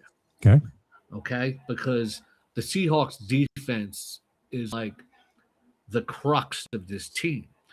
And the axis of this defense is the underrated, unsung middle linebacker Ernest Jones IV, plus 7,500 on DraftKings. He is the general and that quarterback of that defense. Okay? 5 interceptions during the regular season, tied a franchise record. That is a ridiculous number for a linebacker. Yep. He was like second in the NFL in interceptions, I think. And he had another one during the playoffs. Yep. So he's a playmaker. Now, look, I know people are going to say, a lot of people are going to say, Nick, I'm a Warrior, and I would love for him to win it. And he's become most popular. But Amamori is more of a tone setter. You know, like he'll make the hit that'll force the turnover. To me, if it's not Jones, you're wearing an MVP jersey, Ralph. Yeah. Devin Witherspoon at plus 9,000. Jeez. 9,000. Yeah. Make that bet. Yep. I'll only borrow $1,000. Yeah, I know. Also on Oregon Live, I note, they're my 12 best Seahawks prop bets for the Super Bowl. And my big sleeper is Elijah Arroyo anytime touchdown at plus 1,000. She hasn't played in weeks. Big, fast matchup problem. And that's why he was drafted. Yep. And with so much attention playing to JSN and Cup and maybe Barner, And near Boba. the goal line, if nobody else is open, touchdown Elijah Arroyo. I can see that. He hasn't been playing a game in like weeks, so that would be fun to watch. Yeah. I can see that And happening. Good bet. first TD scorer, AJ Barner. Yes. All right. I echo this. Do you find any value, King, on Seattle defensive touchdown? Yes. Now, here's the thing with Shaheed that I forgot to mention. This is why it's such a great prop on DraftKings. I did this in the divisional round. I took anytime touchdown for Shaheed, but if Shaheed scores, it also counts as an anytime touchdown for the defense and special teams. Yeah. So you cash out twice on the same touchdown. I did not know that. Yeah. Yeah. We got to make Oh. sure that it includes special teams, but yes. It does on DraftKings. Yes. Okay, last question for you, real quick. Your favorite Super Bowl halftime performance? Well, I heard Eric say Shakira and J-Lo, and just for the fact that Shakira was there, Shakira could be with anybody, and I'd be my favorite halftime. Amen. Amen. But if you want to talk about pure performance, I'm going to give you one that just not a lot of people mention. I thought the Who was very good. Oh, okay. Okay. The Who was good. They were very good. All right. And if you could pick one, how about if you could pick a thought performer to do your own? Super Bowl 33 pregame was very good too. Okay. And if you're setting up the halftime show, who are you picking? You want to bring a performer on? It could be alive, dead, right now. It doesn't matter. Who are you bringing? See, I don't know. I was thinking about that off air, and it's like I don't have any problem with Shakira. I mean, We're bringing her back. Mariah Carey, I'm fine with it. Yes. But what I would do is I would be classic. You know, I'd probably mix up rock and hip hop, and I'd have Run DMC and Aerosmith. Ooh. Okay, that's good. Ooh. I like that. Yeah. I would come to your Super Bowl. And I would watch that halftime show. Ralph would come at your Super Bowl. But that's a different story. Yikes. And they each play one song without the other, and then they do Walk This Way together. That would be phenomenal. Oh, see, that's good. See, this is why you're a classic, man. That's beautiful. I love that. Best answer. But if you said you also asked Eric, anytime living or not, my halftime show would be Jimi Hendrix. Yeah, Okay, I think that's a lot a of good people. one, He'd too. at least do the national anthem, but yeah. Right. All right. And Look, he's a statue of him in Seattle, right? Of course there is. Yeah. Scott, thank you so much for joining us, giving us your insight. Have everybody go check out Oregon Live. Go check out what you got going on. You got Oregon Live. Seahawks.com, rotoballer.com, Sirius XM Fantasy Sports Radio, 11:30 tomorrow, usually 11 to 1 Sundays, 6 to 7 a.m. Eastern on Wednesdays. I really don't want to leave. If you guys want me to hang around, I would, but you know, it's this show is so much fun. We're gonna have you back My on. favorite. Don't worry. But I saw you do the Seahawks. Now I got something to do with you. Okay, let's do it. Okay, you ready, Ralph? Ready. I just need you to sway back and forth and spread your arms out. I've Okay. been told this before. Who's got your back? I got your back. Who's got your back? I got your back. Who's got that sway? I got that sway. Sway, sway, sway. I love it. I hate that the Patriots tried to steal that. But I'm gonna give you one shout real quick. Come on. Hawks. There we go. That's What Scott about, the I'll King. give you one more. The old Kingdom chant. Oh my goodness. Oh, Seahawks. That's right. It was huge in there. It was huge. Scott, thanks so much for joining us. We'll talk to you again really soon. Take All care. right. See you, Scott. All right, and I will be buying more. Yeah, you are. All right, Scott. Thank you so much, Scott. We appreciate your time. I love Scott. That's just great. Yes, he's great. He's the best. He's King the is best. fantastic. He is probably the best Seahawks fan I've ever encountered. Like without by a long by shot, a the long- best fan. Yeah. Not Well, even close. him and Well, Eric. okay. Him and Eric so, are so close. hang on. So him, Eric, and my neighbors across the street from my house. Oh, yes. The Arnonis. Yes. And then way down below everybody, and then even people that I have not met yet is Ralph. Yeah, exactly. Including people you've not Including met. people I've not met. Yeah, exactly. 'Cause there's a lot of nice folk I've out met there. so many people that I prefer as Seahawks fans over Ralph. Absolutely. Like all of them. I'm what? Did I Neil- say that out loud? So Neil, are we on camera? So you had a prediction that had the Seahawks blowing out the Patriots. Were you surprised that Scott the King Angle also went with a blowout? I think, what was it? 38-17? 38-17. 38-17. Yeah, my score is a little more severe. Yeah, but what was yours? 48-10. Yeah, that's. But I do love his style. 38-17. And like I said, it was more about the fact that it is a blowout, regardless of what it is, but it's the over, which is really the important thing. And that it's going to be close at halftime and then they'll distance. That's what I think happened. This was very similar to the prediction I made last year when everybody was thinking it was going to be a defensive struggle between those Chiefs and the what is that? The Birds, the Eagles. And I was like, yeah, it's going to be a blowout. Yeah, So the problem with predicting a blowout, specifically in the Super Bowl, is that there is a human element to it to where you realize that players, like they're already celebrating and sipping the champagne, right, and doing the Gatorade bath. At some point, they just stop wanting to pile on. Right, exactly. Because they're like, what are we doing? We don't need to pile on. So that's usually the danger in betting a blowout in the Super Bowl specifically. Speaking of blowout, I'm not sure how that goes, but okay. Whatever. Now joining us, I can say whatever the hell I want. Luke. So. Right. Luke, right. Hello, everybody. Thank you. Wow, that's a lot of applause. It was more than I was expecting. more than you got, Ralph. More than I was expecting for sure. We're happy that Luke's here on the show. Oh, he's playing with the camera. What are you doing? He's not. What are you talking about? Oh my gosh, man. Why are you like this, Ralph? All right, Luke. So, Super Bowl 60, the mighty Seahawks, the pathetic. No, I'm kidding. Patriots. What do you see? I'm going to ask you the same thing that I asked him. What's the one key factor that decides this game? The one thing.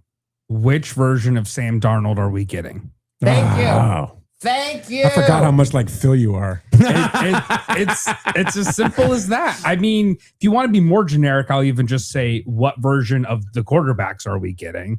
I think Sam Darnold has, shown us, especially last week, he played amazing, played fantastic. He did what he needed to do. He did more than he needed to do, and they came out with a very, very good win. If we see that again, this is a blowout to me. I don't think that the Patriots brought the dogs out when he said that. I know. Pissed him off. Yeah. I don't think the Patriots defense is at that same elite level as a lot of the other defenses that we consider elite this year. So I think that just Kenneth Walker has had a pretty good amount of rest all year just because of the split carries with Sharps. He's never had to have a 30 carry game. Well, he can do that today. He's ready to go. Yeah, it's the last game of the season. He can leave it all out on the field. He can get 30 carries. JSN can get 10 for 150 and 3 touchdowns and be MVP. I think that's where Scott made a really good point. Even if the Patriots stop the run initially, they're just going to keep coming at them. They're not going to stop, right? Yeah. Because that's what Seattle does. In the second half, then it opens up. Not to mention, they'll start screening them like crazy. They'll do things to make it work. And I guarantee you, K9 will be a big part of the offense in the first half. Absolutely. So as long as Sam Darnold just doesn't try to do too much, just take what's given to him. I'm going to use every possible cliche you can come up with for this, but it's truly that for me, that it's going to be the battles of the cliches. Right. How often can you sit there and just feed the ball, get it out quick, fast, no turnovers? Same thing on the other side with Drake May. You're young. You did not look great against the Texans and CJ Stroud, but you were able to come back against the Broncos and not have those game-losing turnovers, unfortunately. Right. But to me, all things being even, I'm taking the Seahawks. They are the better, more complete team. Look at him. I like him a lot better all of a sudden. Does it worry you at all, Ralph, that everybody is seemingly taking the Seahawks?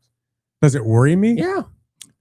Not really. No. I mean, I understand why I get why they are, right? I mean, Ralph likes his echo chambers. On paper, no, but on paper, how can you not take the Seahawks? Paper doesn't win the Super Bowl, though, but on paper, it just makes sense. The only advantage I kind of look at is, and it's not even at the player level, it's at the coaching level, is at least on the Patriots side, the one thing they got going for them is they have people who've been there and have won it. Organizationally, at the coaching level, at the organizational level, they have had people who've won Super Bowls. Outside of that, I think that Seattle has the better quarterback. I think that they have the better wide receiver. I think they have the better running. I think they have the better running back. I'd argue maybe New England probably has the better running room as a whole. But out of the 3 running backs, I would take K9 100 times out of 100. Yeah, and I think Seattle has a better team. Yes. Just overall team. Oh, yeah. You can stop 1 or 2 of their guys, and it's not going to stop that team from doing what it does. I mean, the offense could have a bad first half, but special teams could pick them up. Defense could pick them up. I mean, they're just so complete. Makes them so hard to beat, right? Yeah. That's my comfort, I think. I'm not relying. You don't have to rely on Sam Darnold to have a game, because I think that was Sam Darnold's problem in the beginning of the year. He was putting it on his back, like he had to have the game. And I think once he's finally learned that that's not his role, especially in the playoffs, 122 passer rating, and the way he's gone off in the playoffs is because he's realized, I got everybody around me. I don't need to put it all on me. Just don't be stupid with the ball when there's pressure. Right. And that's what you've seen. I think that's the genius of Clint Kubiak's system. Something that I've come around to on your side, Ralph, which it's about time. Yeah. Wow. In my Come over to my side. Are you okay? Yeah, I know. Is Clint Kubiak is quite masterful in utilizing the run game in his dedication and in innovation, because there are times where I saw what he was utilizing both with Sam Darnold and how he was utilizing the run game, and how you could never really key in on who was particularly toting the rock at certain key moments of the game. And then also at times where you would have thought that they would have gone to the run late in the game, in the Rams game, they leaned on Sam Darnold to get to pass and certainly to ice away the game, where you thought, oh, the Rams are certainly desiring Sam Darnold to pass, so that way they can stop the clock. They went for it. I love it. Yeah. So Clint Kubiak love the guy. is certainly very innovative and utilizes the run game to a great degree. So sad he's leaving. Now, say it like Jeff Goldblum. And so Clint Kubiak, the thing is that he is wonderful in how he utilizes the run game. Are you getting Goldblum from this? I'm not getting Goldblum from this. I'm getting hives is what I'm getting. I'd say that he's masterful. Now the thing here, Luke. What is this? Luke, I don't like this. Who would you say is the best bet that we can have for the Super Bowl MVP? Listen, if you're just going for the easy pick, it's probably Sam Darnold. You pick a quarterback of who you think is going to be the winning team. There's still plus money on it. No, there is. I think if you want a little bit of value, Phil knows this. I'm very big on value. Huge value. Yeah. I'm big looking lots at guy over here. Big guy. I'm looking at somebody like a JSN. I'm looking at somebody like a Devon Witherspoon. I'm looking at somebody who can just have one or two big plays, because that's the thing. If Sam Darnold goes out there and he just has an average game and he doesn't do anything to take MVP, we're really just looking for somebody who had a big play. So whether that's JSN having a great 70-yard touchdown catch, or if it's a huge pick six or a big strip sack by Lawrence. Really, anybody there, I think, has that potential. I think I personally would put my money on K9. Having said all that, I think K9 is going to have the most individual touches to make those big plays. And I think if he racks off maybe one or two 20 to 40-yard touchdown runs, which I think is possible, I think they're going to give him the MVP. If the Patriots win, if they're to win, who would be the MVP of the game, do you think? If they're to win, I think it has to be one of their running backs. One of them. I really do. Wow. I think that if they're going to win, it has to be on them making plays. I would say Drake May if I trusted the wide receiver core more, but I just don't have The wide that receiving faith. core is That's fair. booty. But that's fair. Yeah. I mean, that's because you would right away think Drake May, right? But I think you make the exact point as why it won't be Drake May. Exactly. Wow. Like outside of Stephon Diggs, and don't get me wrong, they've all had their moments. They've all had a huge game in fantasy or in the stat box, in the stat sheets. But overall, I trust Ramondre or Henderson to just get the carries. They're going to get more carries. They're going to get more touches than anyone outside of May. And if they can rip off a 70-yard touchdown to ice it or to win it, come back from behind, complete a comeback, I think they're going to get the MVP. So to me, that's going to be what you look for. I vehemently disagree. Where in the path and route that the Patriots win, there is, to me, no conceivable way that the Patriots win without May winning also the MVP. Also with the narrative, and this is a narrative-driven award, with him coming in second to the MVP already, I think that it is just associated his value. The Seahawks, I think, are rife with a bunch of people can win it because it is known and seen as a great overall team. The Patriots are perceived to be a May-led team. That is my only disagreement. I think if a Patriot was to get MVP, it would be a defensive player because he made some amazing play, pick six, something. that got them the win. I just hope it's not Stephon Diggs. As somebody who isn't a fan of the Vikings but understands them, it would gut me if Stephon Diggs somehow managed to get that. I think it'd be more gutting for Bills fans than Vikings fans at this point if Diggs wins Super Bowl MVP. Vikings fans hold on to grudges for a very long time. You're right. It would be gutting for them too. But yeah, Vikings fans, they're still mad that David Ortiz left and won World Series with the Red Sox. So, do you have any fun prop bets that do you feel strongly on heads or tails this year, Luke? On heads or tails, tails never fails. Okay. Tails never fails. Well, bet that. Outside of that, there are a few interesting ones that I love that I think they're not going to make you a ton of money, but I think they'll make you money. Okay. Flea flicker. I think there will be a flea flicker. I think it's like plus 180 or something it's like plus that. 235 for the flea flicker. Thank you. And then over 2.5 players to attempt to pass. That has been hitting in recent years. It's just such an easy thing for offensive. It's an easy trick play for offensive coordinators to just slide into that bag. Mike Vrabel loves himself some trickery, man. See, a well executed trick play. That's my problem. Kubiak's not cute. He just plays football. He's not Josh cute, McDaniels and Mike Vrabel. They might that might be the way that you have to win that bet. Yeah. There is a bet. The prop bet: Seahawks to throw a touchdown pass from on or inside the New England Patriots 1 yard line is plus 1100. Now on the flip side, I kind of like the flip side, Seahawks to attempt a pass from or on or inside the New England or the Patriots 1 yard line is plus 550. Oh, that'll happen. I would take both of those. Now that actually is some good. I thought it was that they have to specifically throw an interception. That would be fun. I'm sure there's a prop for that somewhere. I did throw a little cash on this prop.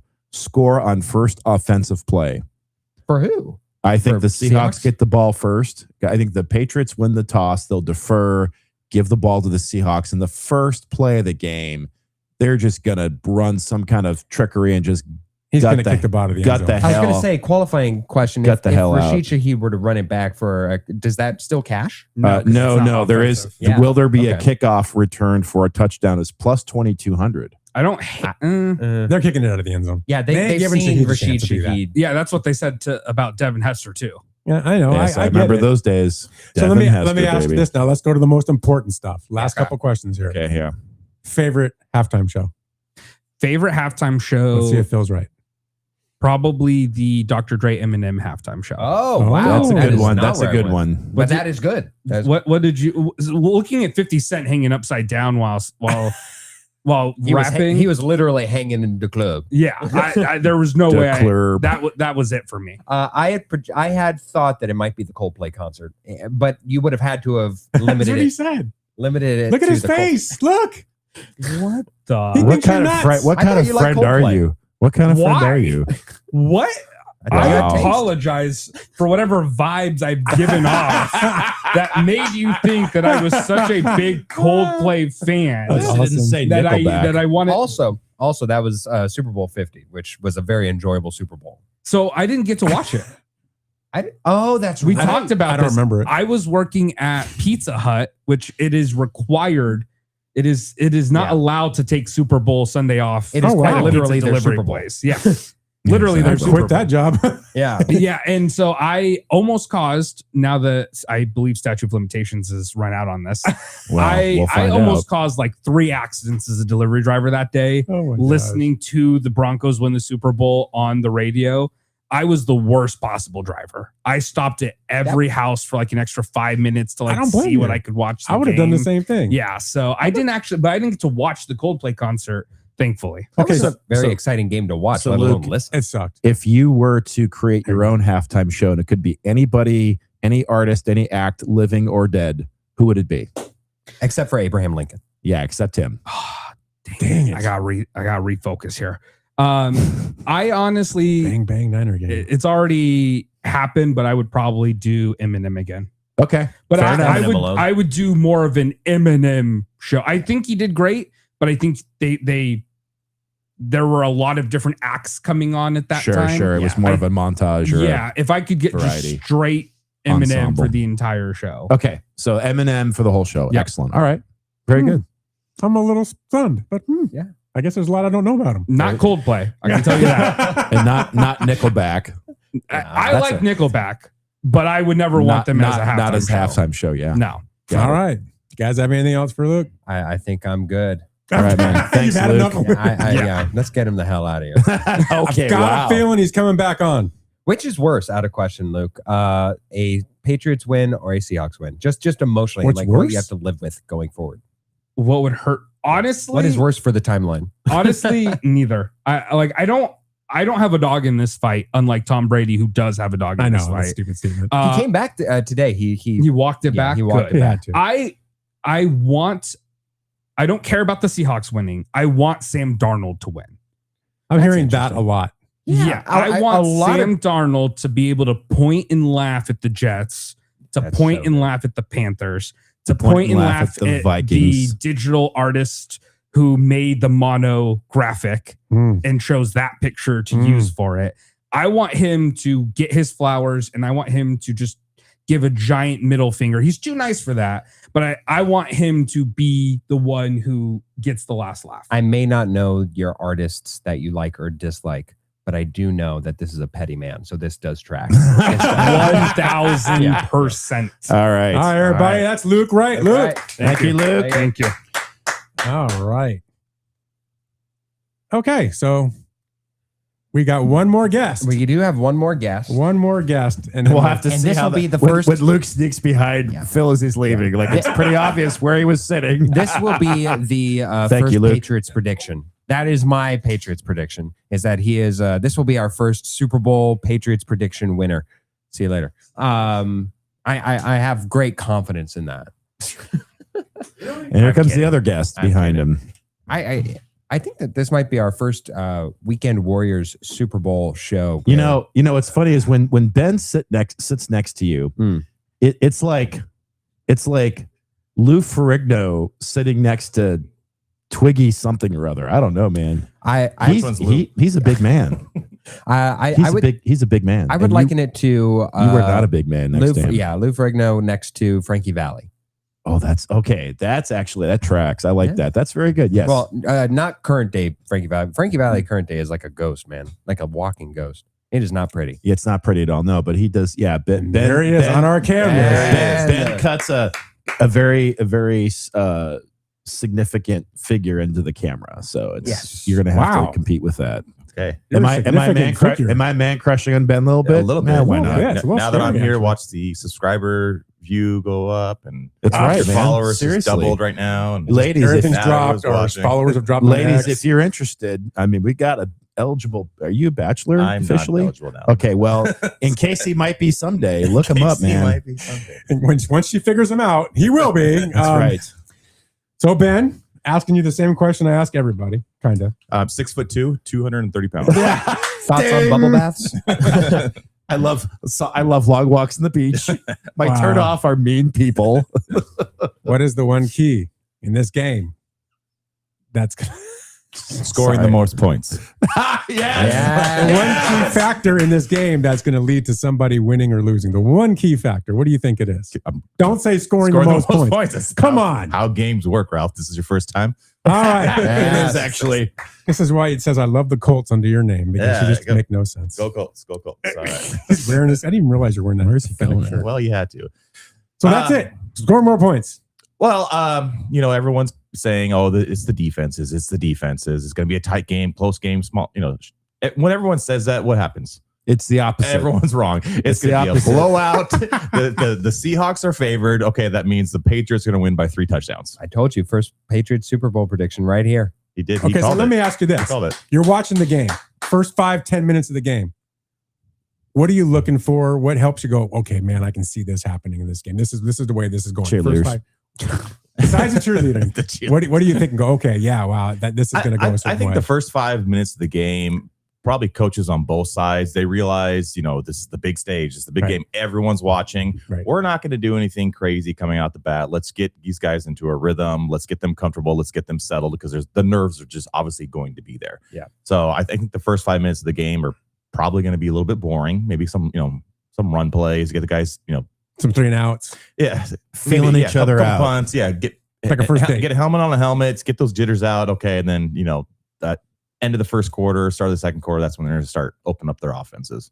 All right. So I think it'll be a little bit boring in the beginning and then start getting exciting. And then that's when the Patriots end up winning by 5 touchdowns. Oh my God. As a Colts fan, I am not a Patriots fan, obviously. I'm not rooting for them. So a sneaky good prop bet that has hit more often than not in the past decade, I know, is the first quarter under. And now we're getting into the minutia of things. Yeah. But my Ben's here. Yeah, but especially with inexperienced teams that are defensive led and everything else, I would echo a lot of what Ben's saying here, where I think it will be, and really I think the tenor of what most of our guests have said, where it feels like it'll be a defensive game, at least to start out. I feel like that's a consensus.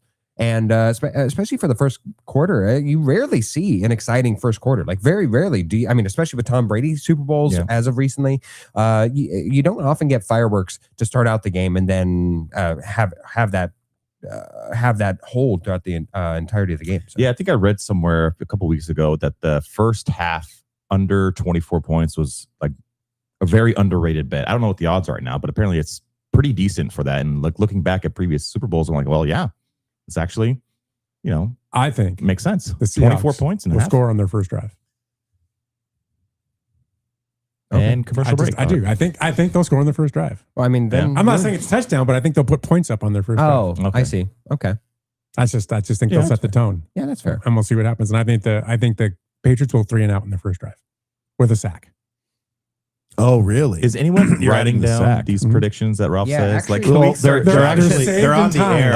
Okay, so that we can go back and say, look, Ralph, you were once again wrong. So then that what doesn't matter. You know how he is. He's going to edit matter. You could show it to the video team. He's like, I don't care. I don't. That wasn't me. With AI, he's going to edit it out and everything. That's right. Thank God for AI. Ben, I'm curious. What does a win for either team accomplish for their team's quarterback in your eyes? So Patriots win. What does that accomplish for Drake May? Seahawks win. What does that accomplish for Sam Darnold? Well, let's go with the obvious one, the Sam Darnold win. I think a lot of teams, including the Jets, are going to be like, dang it. Dang it. I think it means more to, someone like Sam Darnold, just because he's been around. He's been, kicked around, and finally he found New York, a home. Carolina, San Francisco, even. Everybody forgets the San Francisco and Minnesota. Yeah. And so I think he found his team with the Seahawks, obviously his forever home, and his style of play fits their offense, and obviously it clicks. And I know Ralph and I had these conversations before. You could be a great quarterback, but just in a horrible system is just not going to work for you. So I mean, he's a decent quarterback. Wow. In a decent system, but those two together, it makes it a good overall situation for him. Yeah. So I think, it means a lot more to him versus a Drake May. He's young, but he's in a good system. I think if he doesn't get it this Super Bowl, I think he's probably going to be back, in a few years to do it again. But again, if he gets it this year, and I don't want to take anything away from him and no disrespect from him, I don't think it means as much. Even against someone like him, it's too young to mean anything. It's too young. Yeah, he's like, okay, this is my first time, here. I'm, young in the league. Valid point. This is rookies that win Super Bowls don't. Well, second year. Wait, even like second, rookies though. Rookies, second year guys that win Super Bowls, I think they don't understand. They don't appreciate it as much. The way that a guy that's been in the league for 10 years that never got there all of a sudden gets there and wins it, right? That guy really appreciates it. It's the guy that does it as a rookie. Yeah. Like Josh Allen deserves a Super Bowl. Right. Or Larry Fitzgerald deserved a Super Bowl. Right? Like those guys who've just been there, they were so close every year and they didn't get it. That just makes it that much more special when they finally do. Yeah. I think for Drake May specifically, I would worry. I think it would be actually looked upon much more favorably in hindsight should they validate it with a win. I think that a win here in the Super Bowl against specifically this Seahawks team that we've all crowned as the best team in football, it was between them and the Rams, and to validate what you've accomplished in the postseason and against what you can only play the schedule you're given with for the entire regular season, and only losing the number 1 seed due to a random tiebreaker that was 7th down the list. I think that would be so much more validating and rewarding for the Patriots, as opposed to the Seahawks. They've already minted themselves. Like they are a team that all that this does just puts them at the beginning of something great. Yeah. The cherry on top. Yeah. You mean the beginning, like this could be a run? Unfortunately, I think so. Unfortunately, this really could be a run. It really could be. We'll see. Yeah, I think if someone like Drake May wins it, up on the podium, he's gonna be like, "Oh, this was great, awesome, great experience." Whereas like Sam Darnold wins it, he's gonna be bawling and be like, "Oh, I can't believe I finally." I don't know. You think he would? It doesn't seem to be an emotional guy. That guy loves. He will some be. Birds. Think so? He will exactly. He will be. Oh, he will be. Nobody who loves birds cries. What is that? The name of your album coming out? Yeah, that guy's a bird watcher. Birds don't cry. He has like so many like background things of like he'll hear a bird cry and he'll be like, oh yeah, then that's a red herring, a red-breasted warple. Yeah, in mating season. Can you do the call? Hey, Bitter Dolphin fans on Facebook says, "Don't listen to these guys, Phil. The Goldblum impression was good. No, it was actually pretty decent. I thought it sucked. No, thank you. You think everything sucks that you don't understand? Yeah, he probably doesn't even know who Jeff Goldblum is. He doesn't. I have no idea. The Fly. Okay. So that's your point of reference. Not Jurassic Park, not Apartments.com. The absolute not least Goldblum. I think that was the movie that got him going. No, it wasn't. It almost killed his career. Yes, I like The Fly. You like the least scenes, Goldblum. You like the scenes with what's her name. That's what he likes. The least Goldblum casting that is ever Goldblum. Right. Yeah, like that is the least Goldblum. Independence Day. I mean, that was Goldblum. No, Okay, that was Independence Day. You guys were okay with that one? Yes. Well, that's because he's being Jeff Goldblum in that one. The Fly, he's being a freaking fly. That's a challenge. He just likes the scenes with Gina Davis and him getting it on. That's all he cares about. Gosh. So Ben, that's all you care about. Yes, Ben. Let's ask Ben this question. All right. Okay, this is Ben. going to be interesting. Ben is favorite all-time halftime performance. So I'm there to watch the game. Oh, so during the halftime, I'm gonna get up and go to the bathroom, get something to eat. Like I don't really care. So we don't need your life favorite performer. We don't need your life story. I mean, yeah, if I could go on stage and juggle and do magic tricks and my own Jeff Goldblum impressions, then yeah, sure, I would. Come on, you have to have one. No, I did like the Eminem Dr. Dre one though. What is going on? I'm an early 2000s hip hop kid. I like that. But all the other ones, I'll be honest with you, I didn't really watch it because I didn't really care because I was like, I'm gonna go get something to eat and. So then, if you were in charge of putting the halftime show together, who would you put on there? Nobody. Reba. Everybody just go to the bathroom. Bathroom break. Just a Just put a sign that says bathroom break on it. We'll be back in 15 minutes. Metallica. Ooh, I would love Metallica. See, I like that. Yeah. No one brought any rock into this. I know Metallica, but I know why they have the musical performers that they do for halftime because it's not for the people that are watching football. Right. It's for people that are more interested in entertainment and they're trying to bring in a different audience. So yeah, you have all these people who are like, oh, Bad Bunny's gonna be there, why don't they have Metallica? Like, because it's not for you. We know you're watching the game already. We want to draw other people who are not watching the game. We had this argument earlier in the week. Yes, it's exactly. It's very true. I don't agree with you, but okay. No, it's let me tell you. So or maybe like REO Speedwagon. You remember the Ravens 49ers Harbaugh Bowl, Super Bowl? Yeah. Yeah, so I was there watching at the bottom in the basement of a dormitory in my time, and this is for theater. And so I'm sitting there watching the first half of the game. Great game. This is a fantastic game. We go to Beyonce, first time that she's ever been on the Super Bowl. When I tell you that basement was filled to the brim, I was all of a sudden met with people that I had no idea, all of a sudden had an interest, and they slowly sauntered out the moment that the lights went out. My God. So I'm telling you, there is a true effect of where these people that otherwise have no interest do migrate to the TV. And you're hoping that at least one of those people, who one did, sticks around and then asks, oh, so what's this football thing?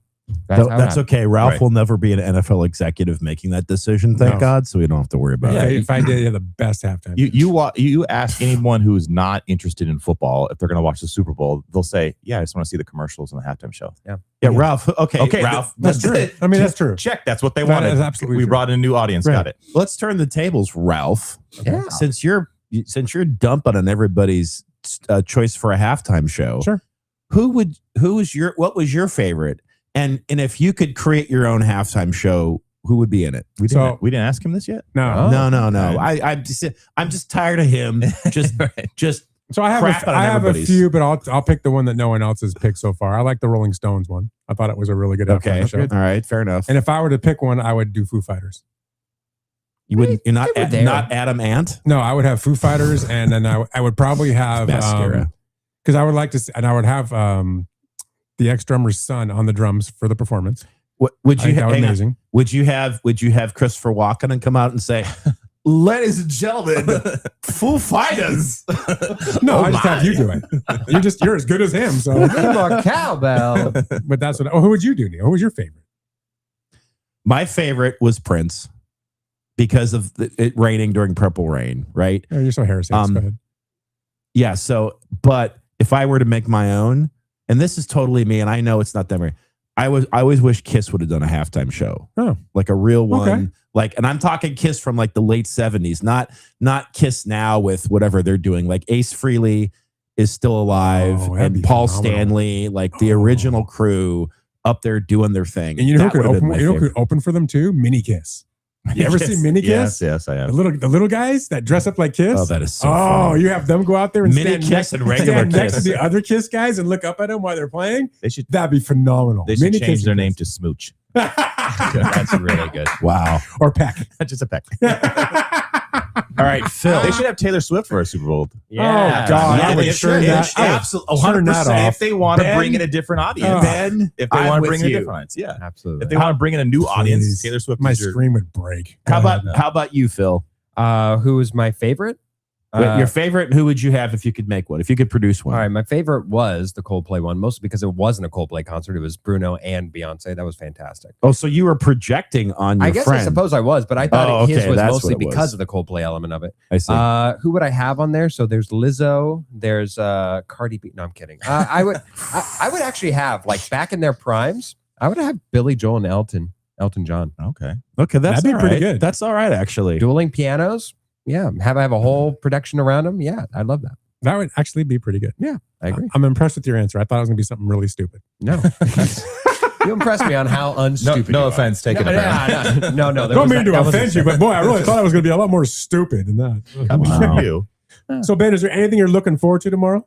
The football game. Are you actually looking forward to it? What are these questions? Ben you is- have a list What of is these questions? everybody looks forward to something? Ben is the breath of You know fresh what I'm air looking that we forward all to? need. I'm looking forward to. We're making barbecued pizza. I'm looking forward to that. Okay, I'll be over. No, you won't. He didn't invite anybody. Nobody. Well, I He's know, not where inviting I know where anybody he over. lives, so I'll be over. I That's true. really want. I know I said it's going to be the opposite of everyone's predicting of a close game and Seahawks winning, and I say it's going to be a blowout. I really want it to be coming down to the last play. I like those Super Bowls. I hate the Super Bowls when there is a blowout and you kind of get bored in the fourth quarter, and they're they're putting in all their backup just so they can say I played in the Super Bowl. I like games where I don't care which team wins. It's going to be someone coming from behind and winning. Like I do believe that the greatest Super Bowl of all time was the Patriots Falcons. The 28 that was a great game. 28-3. That 28-3. Man, I great was game. so drunk after that game. Like fourth quarter, I'm thinking, oh man, they've got this, and I'm drinking to the demise of the Patriots.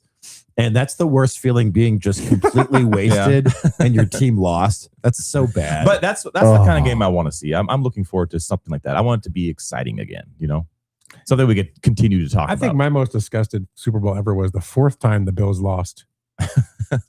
I just was disgusted at that point. Weren't you just like, didn't you just feel bad for the Bills fans and just felt like this has just got to stop? This is just ridiculous. And it did. Someone's going to kill somebody here, right? I mean, that was just a horrible That's true. moment. It did stop. You're right. That is correct.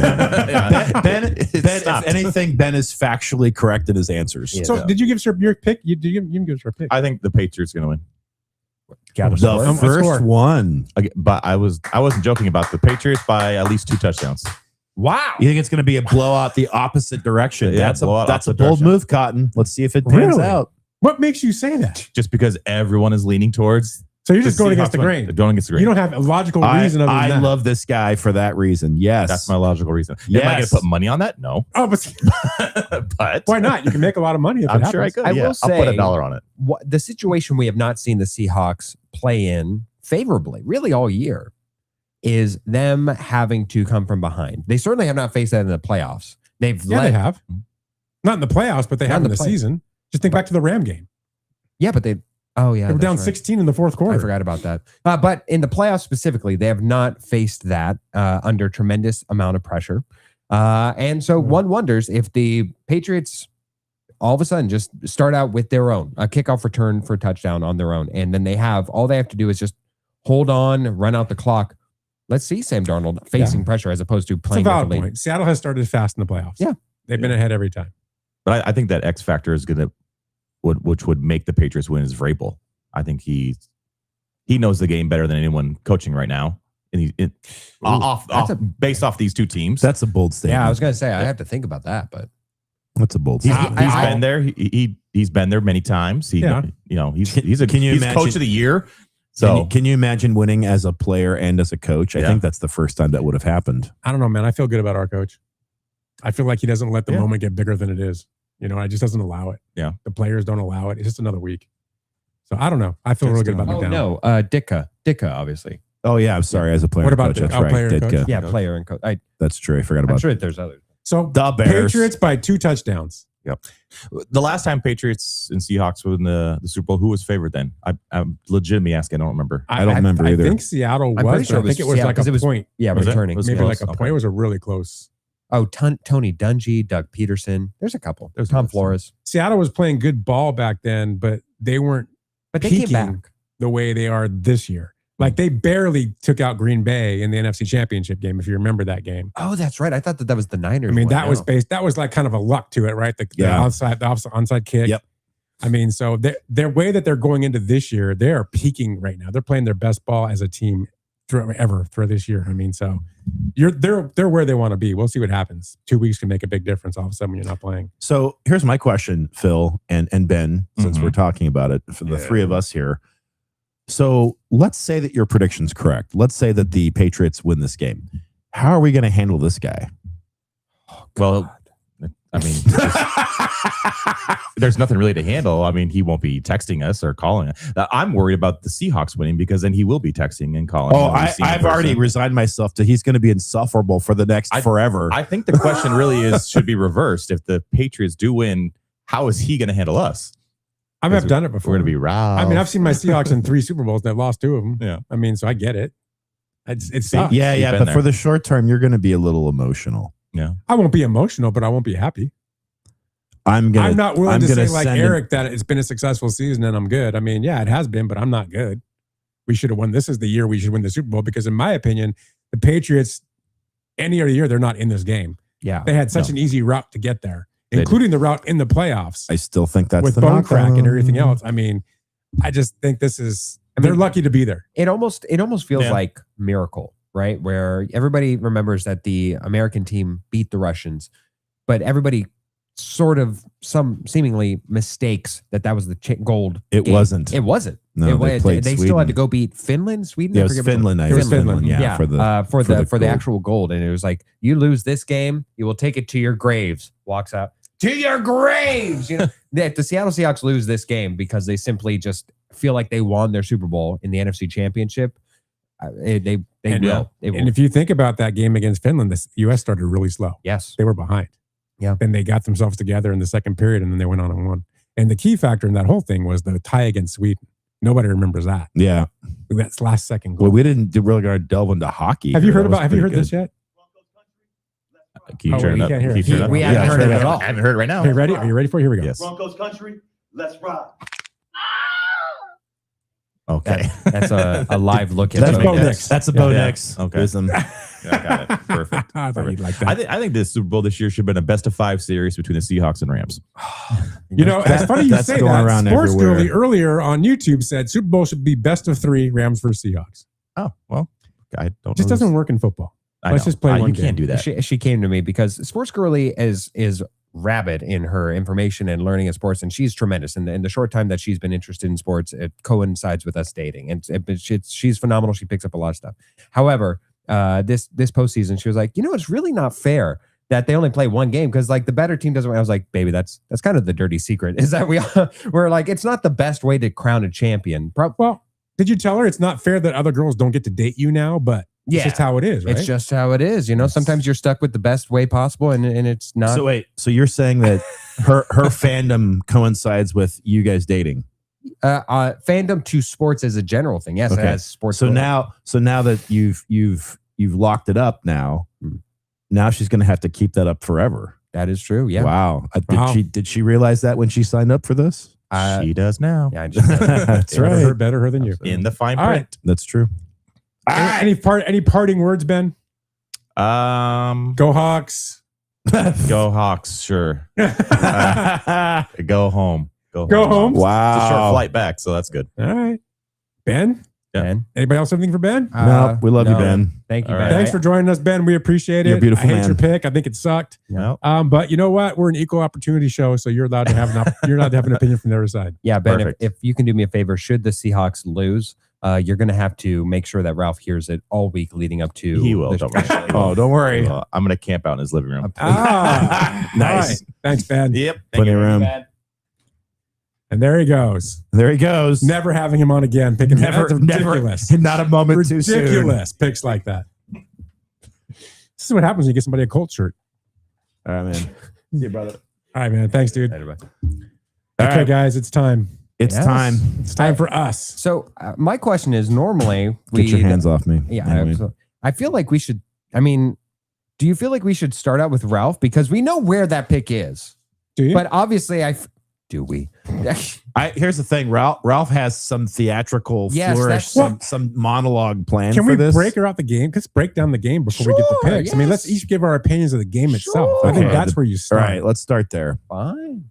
Phil, I mean, you're the most opinionated person in here besides me. Wow, true. that's true. I am not opinionated in this. That's not a knock either. No, it's not. All right. So you've asked everybody where you think that the key is to this game. Yes. I think that it all gets demolished and gets decided on the Patriots offensive line.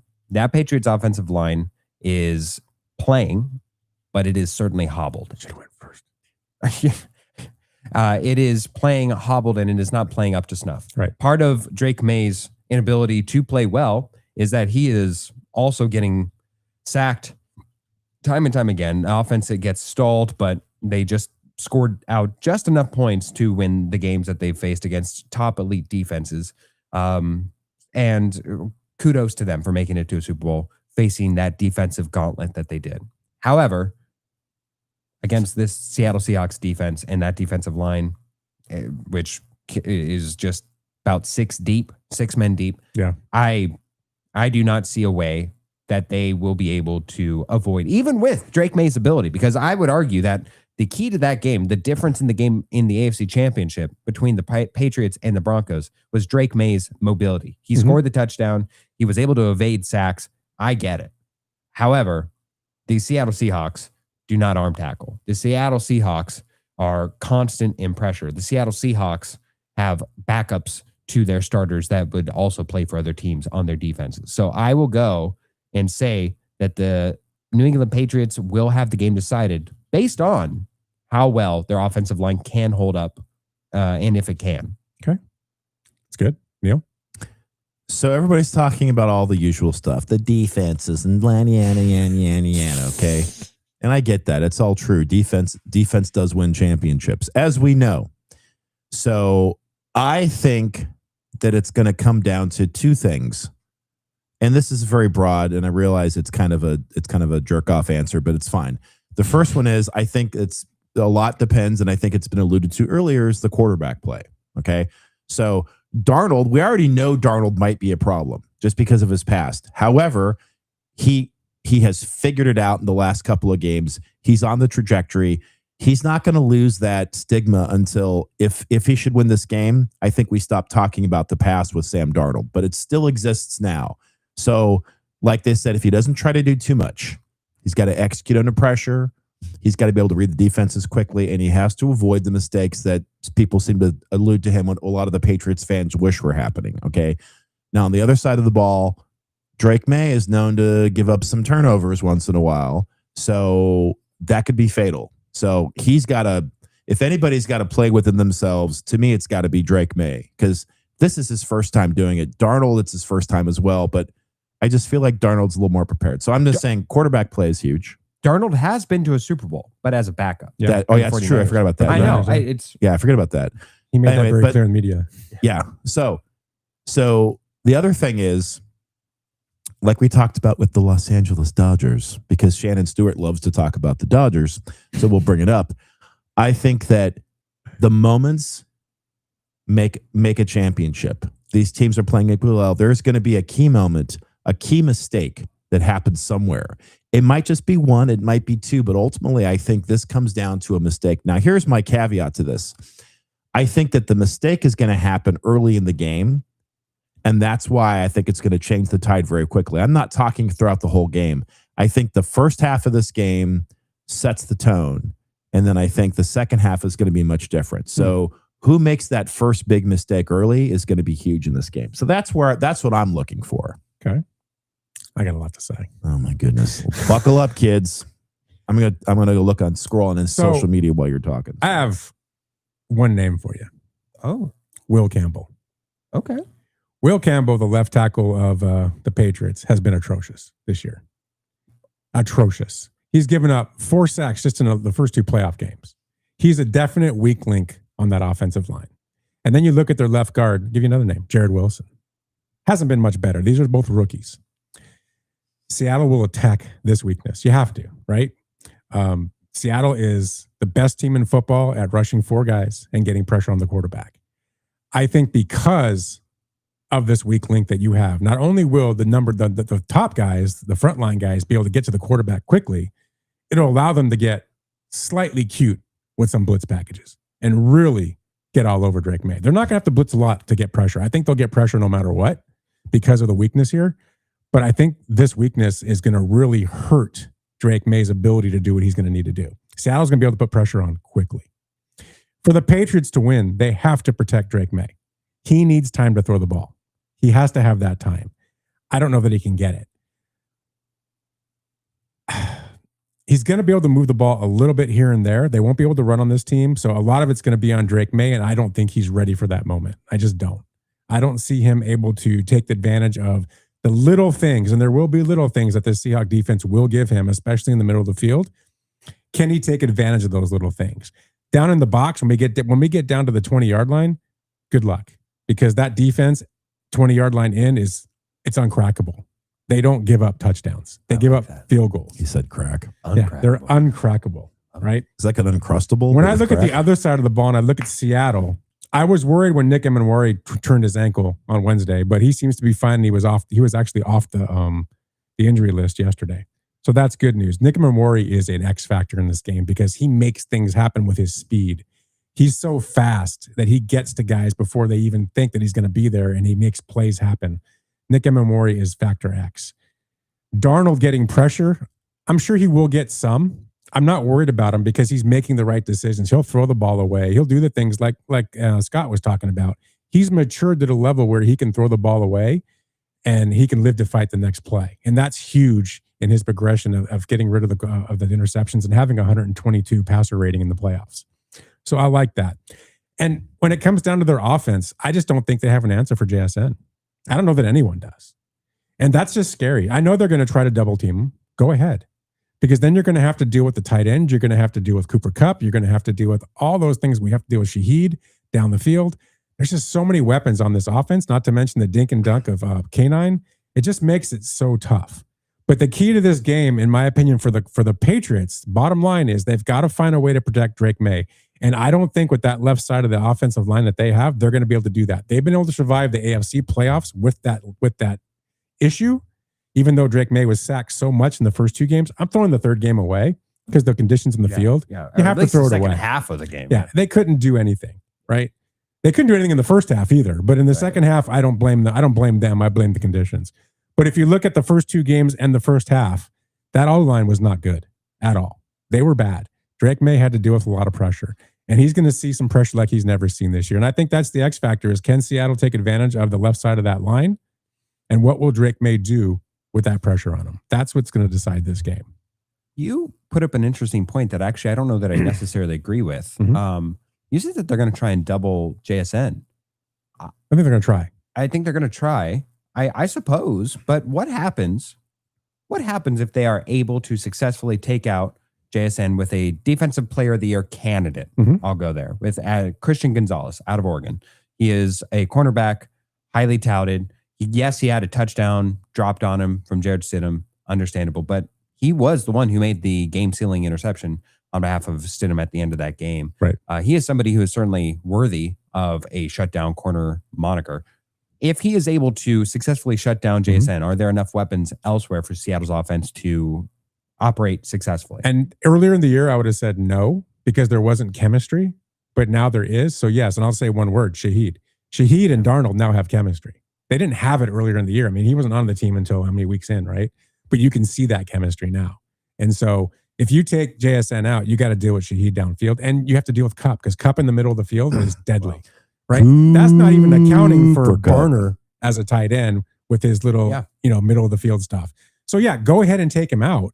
But how are you going to deal with the rest of it? And that's the problem teams are having in the second part of the year is now that there's that chemistry, Darnold's got so many better places to go but other than JSN, that people have stopped double teaming him. And then what's happened? JSN's wide open. Right. That's what he does. He cut those cross-cutting patterns right across the field, wide open. We're seeing it every game in the playoffs. So I think that's why I'm making that point. Darnold's better today because of the chemistry he's been able to build with Shaheed and even Barner. He had such a great chemistry with JSN from the beginning of the year. The rest of the guys just kind of now are starting to get along. Remember we were talking about everything was JSN in the beginning of the year? It's not the way it is anymore. Unless he's wide open, he has to throw to him. I get that. Right. And to JSN's credit, he gets open just an astronomical amount. He's a great route runner. In the NFC Championship game, he was wide open every single catch he made. Yeah. And that is a credit to him, his route running ability, and his athletic ability. Before we give our picks, I want to make one point. Sure. And this is this is a historical point. Whenever you look at a Super Bowl, and I could think of a couple right off the bat. I'm going to think of the Rams against the Patriots, right? That one especially more than ever. I'm going to think about the Giants against the Patriots. Clear Super Bowl games where you thought, this is going to be easy. This team is way better than the other team, right? No one thought the Giants had a prayer against that Patriots team. That Patriots team was a great team. Undefeated. They were undefeated team going in. Fantastic team going in. That Ram team was the greatest show on turf. Remember that? Oh, that Ram the second year of being the greatest show on turf. Yes. The Rams were a 2-touchdown favorite. The one thing you'll notice when you see games that look like they're just mismatches, it's typically the Broncos against the Seahawks. Yeah. It's because people look and say, man, look at that offense. It's that great offense. That's that heavy favored team, right? Where all of a sudden the team with the better defense won those games, right? You could think of those 3 games alone where you're thinking, man, this is going to be easy. And they lost. So I look at this game and there's a big part of me that says, I don't see the Patriots being able to even handle the Seahawks in this game. I see this as a blowout, right? And then I start doubting myself going, yeah, but this is the Super Bowl. Anybody can win. And then I start thinking about the anybody can win. And I look back at those 3 games and go, it's true. But those were teams that had great offenses, not great defenses. This Seahawks team, not only are they the better team, that's a great defense. So he's not picking the Patriots. I'm just saying, that's a great defense. And that's where I think they get away from this narrative where everybody's looking at, it doesn't mean it just because it's a Super Bowl. Yeah, but this team has the defense that those 3 great teams, and they were great, didn't have. Just think of the Broncos. That offense was ridiculous that year in Super Bowl 48. I mean, they were unbelievable. That defense shut them completely down and took that game from them from the first play, right? So that's kind of where I'm at with this game. So I'll just go ahead and do my pick. I think the Seahawks are going to win this game. I think this is a 28-14, 28-10 game, right around there. Maybe 27-14, 27-10. I think it's it's not a blowout, but I think it's 10 to 13 points around there. It's not a blowy. Right. It's not a blowy. But I really think that, and even if I wasn't a Seahawks fan, they're a better team. That defense is scary. That defense is fast. It flies around the field and it hits you in the face. I really believe they beat the other best team in the league 2 weeks ago in the Rams. I applaud the Patriots for getting there, but it was the easiest route I've ever seen. And it just was. They can't from start to end. They don't control that, and I don't blame them for that. But the point is, they got there because of that. I think if this was last year or the year before, they're not there with this team. There's no way. There were better teams. So I'm taking the Seahawks and a small, not really a blowout, but a good size win. 10 points, 12 points. All right, I'll go next. I'm not going to rehash stuff because we're up against the clock anyway, but I think you all know how I feel. Last year, when everybody was saying that the Super Bowl was going to be Chiefs in a close game, I came out notably contrarian, as I am apt to do, which usually means it's going to be completely wrong, right? But I actually got lucky this time because you know what they say, a blind squirrel finds a nut once in a while. And I said, oh, it's going to be the Eagles in a blowout. And it turns out that was right. In fact, I predicted the final score and I was only 2 points off. Yeah, you were. So this year, I feel emboldened in a similar fashion. Kind of what Ralph was saying. Because, yeah, I remember those games. the Rams against the Patriots. What was the other game you mentioned? The Giants and Patriots. Giants and Patriots. Also, Broncos. too, think about the Packers and the Broncos in Super Bowl 32. Yeah. Same kind of thing, right? Yeah.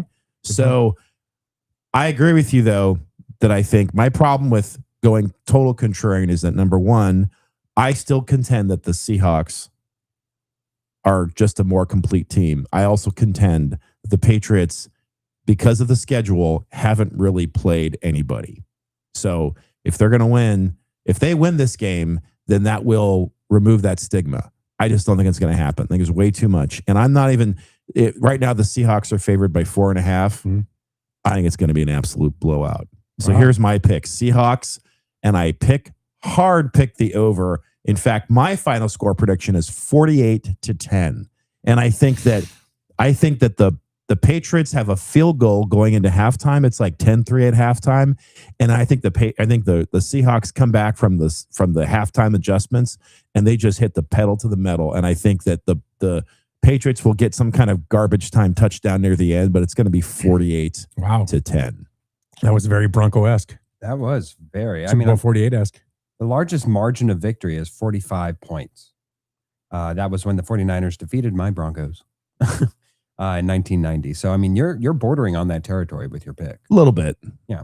Now I see why he went over. I mean, I get you don't need both teams in order to get an over if one team does it by themselves. I will say that what he just said is very possible. Yeah. You know, it's also possible is that an asteroid could hit the field and wipe out both teams. But that's who wins then. I think it's a draw at that point. I think that's the lone tie. The Rams get the title? I think the country wins. I don't know. Rams Broncos? Okay, so in the past 6 years, there have been 2 blowouts that we would all kind of consider in the Super Blowies. Bowl. Tampa Bay Buccaneers against the Kansas City Chiefs in 2021. And of course, the Kansas City Chiefs losing to the Philadelphia Eagles last year. What was the final score of that game? 40-22. Wow. Yeah, I know. Lest we all forget. And I am trying to get better and be better and have better predictions. You're trying to be better? Yeah. I'm trying to learn from the folly that I fell into last year with better quarterback wins. And what did we see whenever a team with a better overall team wins and you're not facing a legacy quarterback? Because I don't think that we're there yet with Drake May. I mean, this would certainly be a step in that direction. Oh, yeah. But I don't think that we're there yet. Mm-hmm. If that is the case, then when 2 teams are facing off with each other in the Super Bowl, the team that does not have any flaws, does not have an Achilles heel that can be attacked over and over and over again, usually blows out the team that does, because usually one does, one doesn't. Mm-hmm. And we already discussed it. Mm-hmm. The offensive line for the New England Patriots. Yep. And that is something that the Seahawks will attack again and again and again Every and find and all but kind of like what you do on basketball. Find the Steph Curry on the defense. Find the weak defender and just keep picking on him the entire game. So, unfortunately, it will be a sweep here, and much to my chagrin and personal hell, the Seattle Seahawks will be hoisting the trophy. The unthinkable of Sam Darnold hoisting the Lombardi trophy will be just happening, a reality that we all have to live and exist in. And I thought I was going to be a little bold with my prediction, and then Scott the King Angle came out with one, and then Neil came out with one. I predict a blowout as well. Wow. I'm going 27-10. Okay. So I'm right there with you. Yeah, 27-10. I don't know that I necessarily think that it'll be. I think it'll be 14-3 heading into the halftime, and then we just kind of meander our way to the rest of a boring Super Bowl. I find this to be a very boring Super Bowl. Do you think the media right now is trying to gain interest into the game, trying to talk the Patriots up to get more people to watch the game? I mean, because it feels like it when you watch. Of course they are. Some of the things they're saying, you're like, ugh. It's like when the Packers played the Patriots in Super Bowl 31. Everyone's like, well, you give Bill Parcells 2 weeks to prepare. Right. Anything could happen, when it was not going to happen. I don't know. Only because I think given the state of the AFC and where we ended up, I find it hard to have found a better matchup or a better opponent for the Seahawks to meet in the Super Bowl that would have a better chance. Like maybe the Steelers, if they had made it there, I would have thought maybe they have a chance, possibly, if they were able to get their stuff together and make it. The Texans, perhaps, and even the Bills. The Bills are a heavily flawed team. They're probably the one team that you thought. Jaguars, perhaps. The point being, Jaguars. I think that would have been the best opponent. I think so. But the Patriots, we finally arrived there with the best. We arrived there with the best quarterback, certainly. Yeah. And a team that, if any coach was to scheme up with something that I have not seen, like some sort of weakness that we have not seen the Seahawks show, some team that was going to find out what that is and be able to derive a win from that weakness, it would be the Patriots and Coach Vrabel. I don't think it's possible outside of a random injury that could happen. I don't know what that weakness is. Watching them all year, we all what is do it? know what that weakness No, is. but you really don't. I know what you're saying, but you're going to get past that. I mean, because I think we're all past that. I think Sam Darnold's past that. I think I actually am curious. So let's assume that the Seattle Seahawks win the Super Bowl. Are you so supplanted into the ground that Sam Darnold is worthy of being elite that you will say where would he rank for you? So win or lose, to me, win or lose. Okay, be careful. I'm on him now. I am 100%. That's a drop. What do you mean? I'm on him now. I'm on him now, baby. I think win or lose, he's proven that he's a winner. He's proven he can take a team to the big game. The only question you're going to have is not, can he finish the job, right? I get that. But it's more than just about Sam Darnold. Okay, so we say the same thing about Brad Johnson, the 1 year he took the Buccaneers to the Super Bowl? If you look at Brad Johnson's numbers, if you look at Trent Dilfer's numbers, so here we go. But you can. I've done this. Look at their numbers. Look at their careers. Look at what Sam Darnold's done in the last 2 years, 2.5 years. He's been, I'm going to use the word because Neil hates it. In the last 2.5 years, he's been elite. He's been a top three quarterback in this league in the last 2.5 years. No, it is true.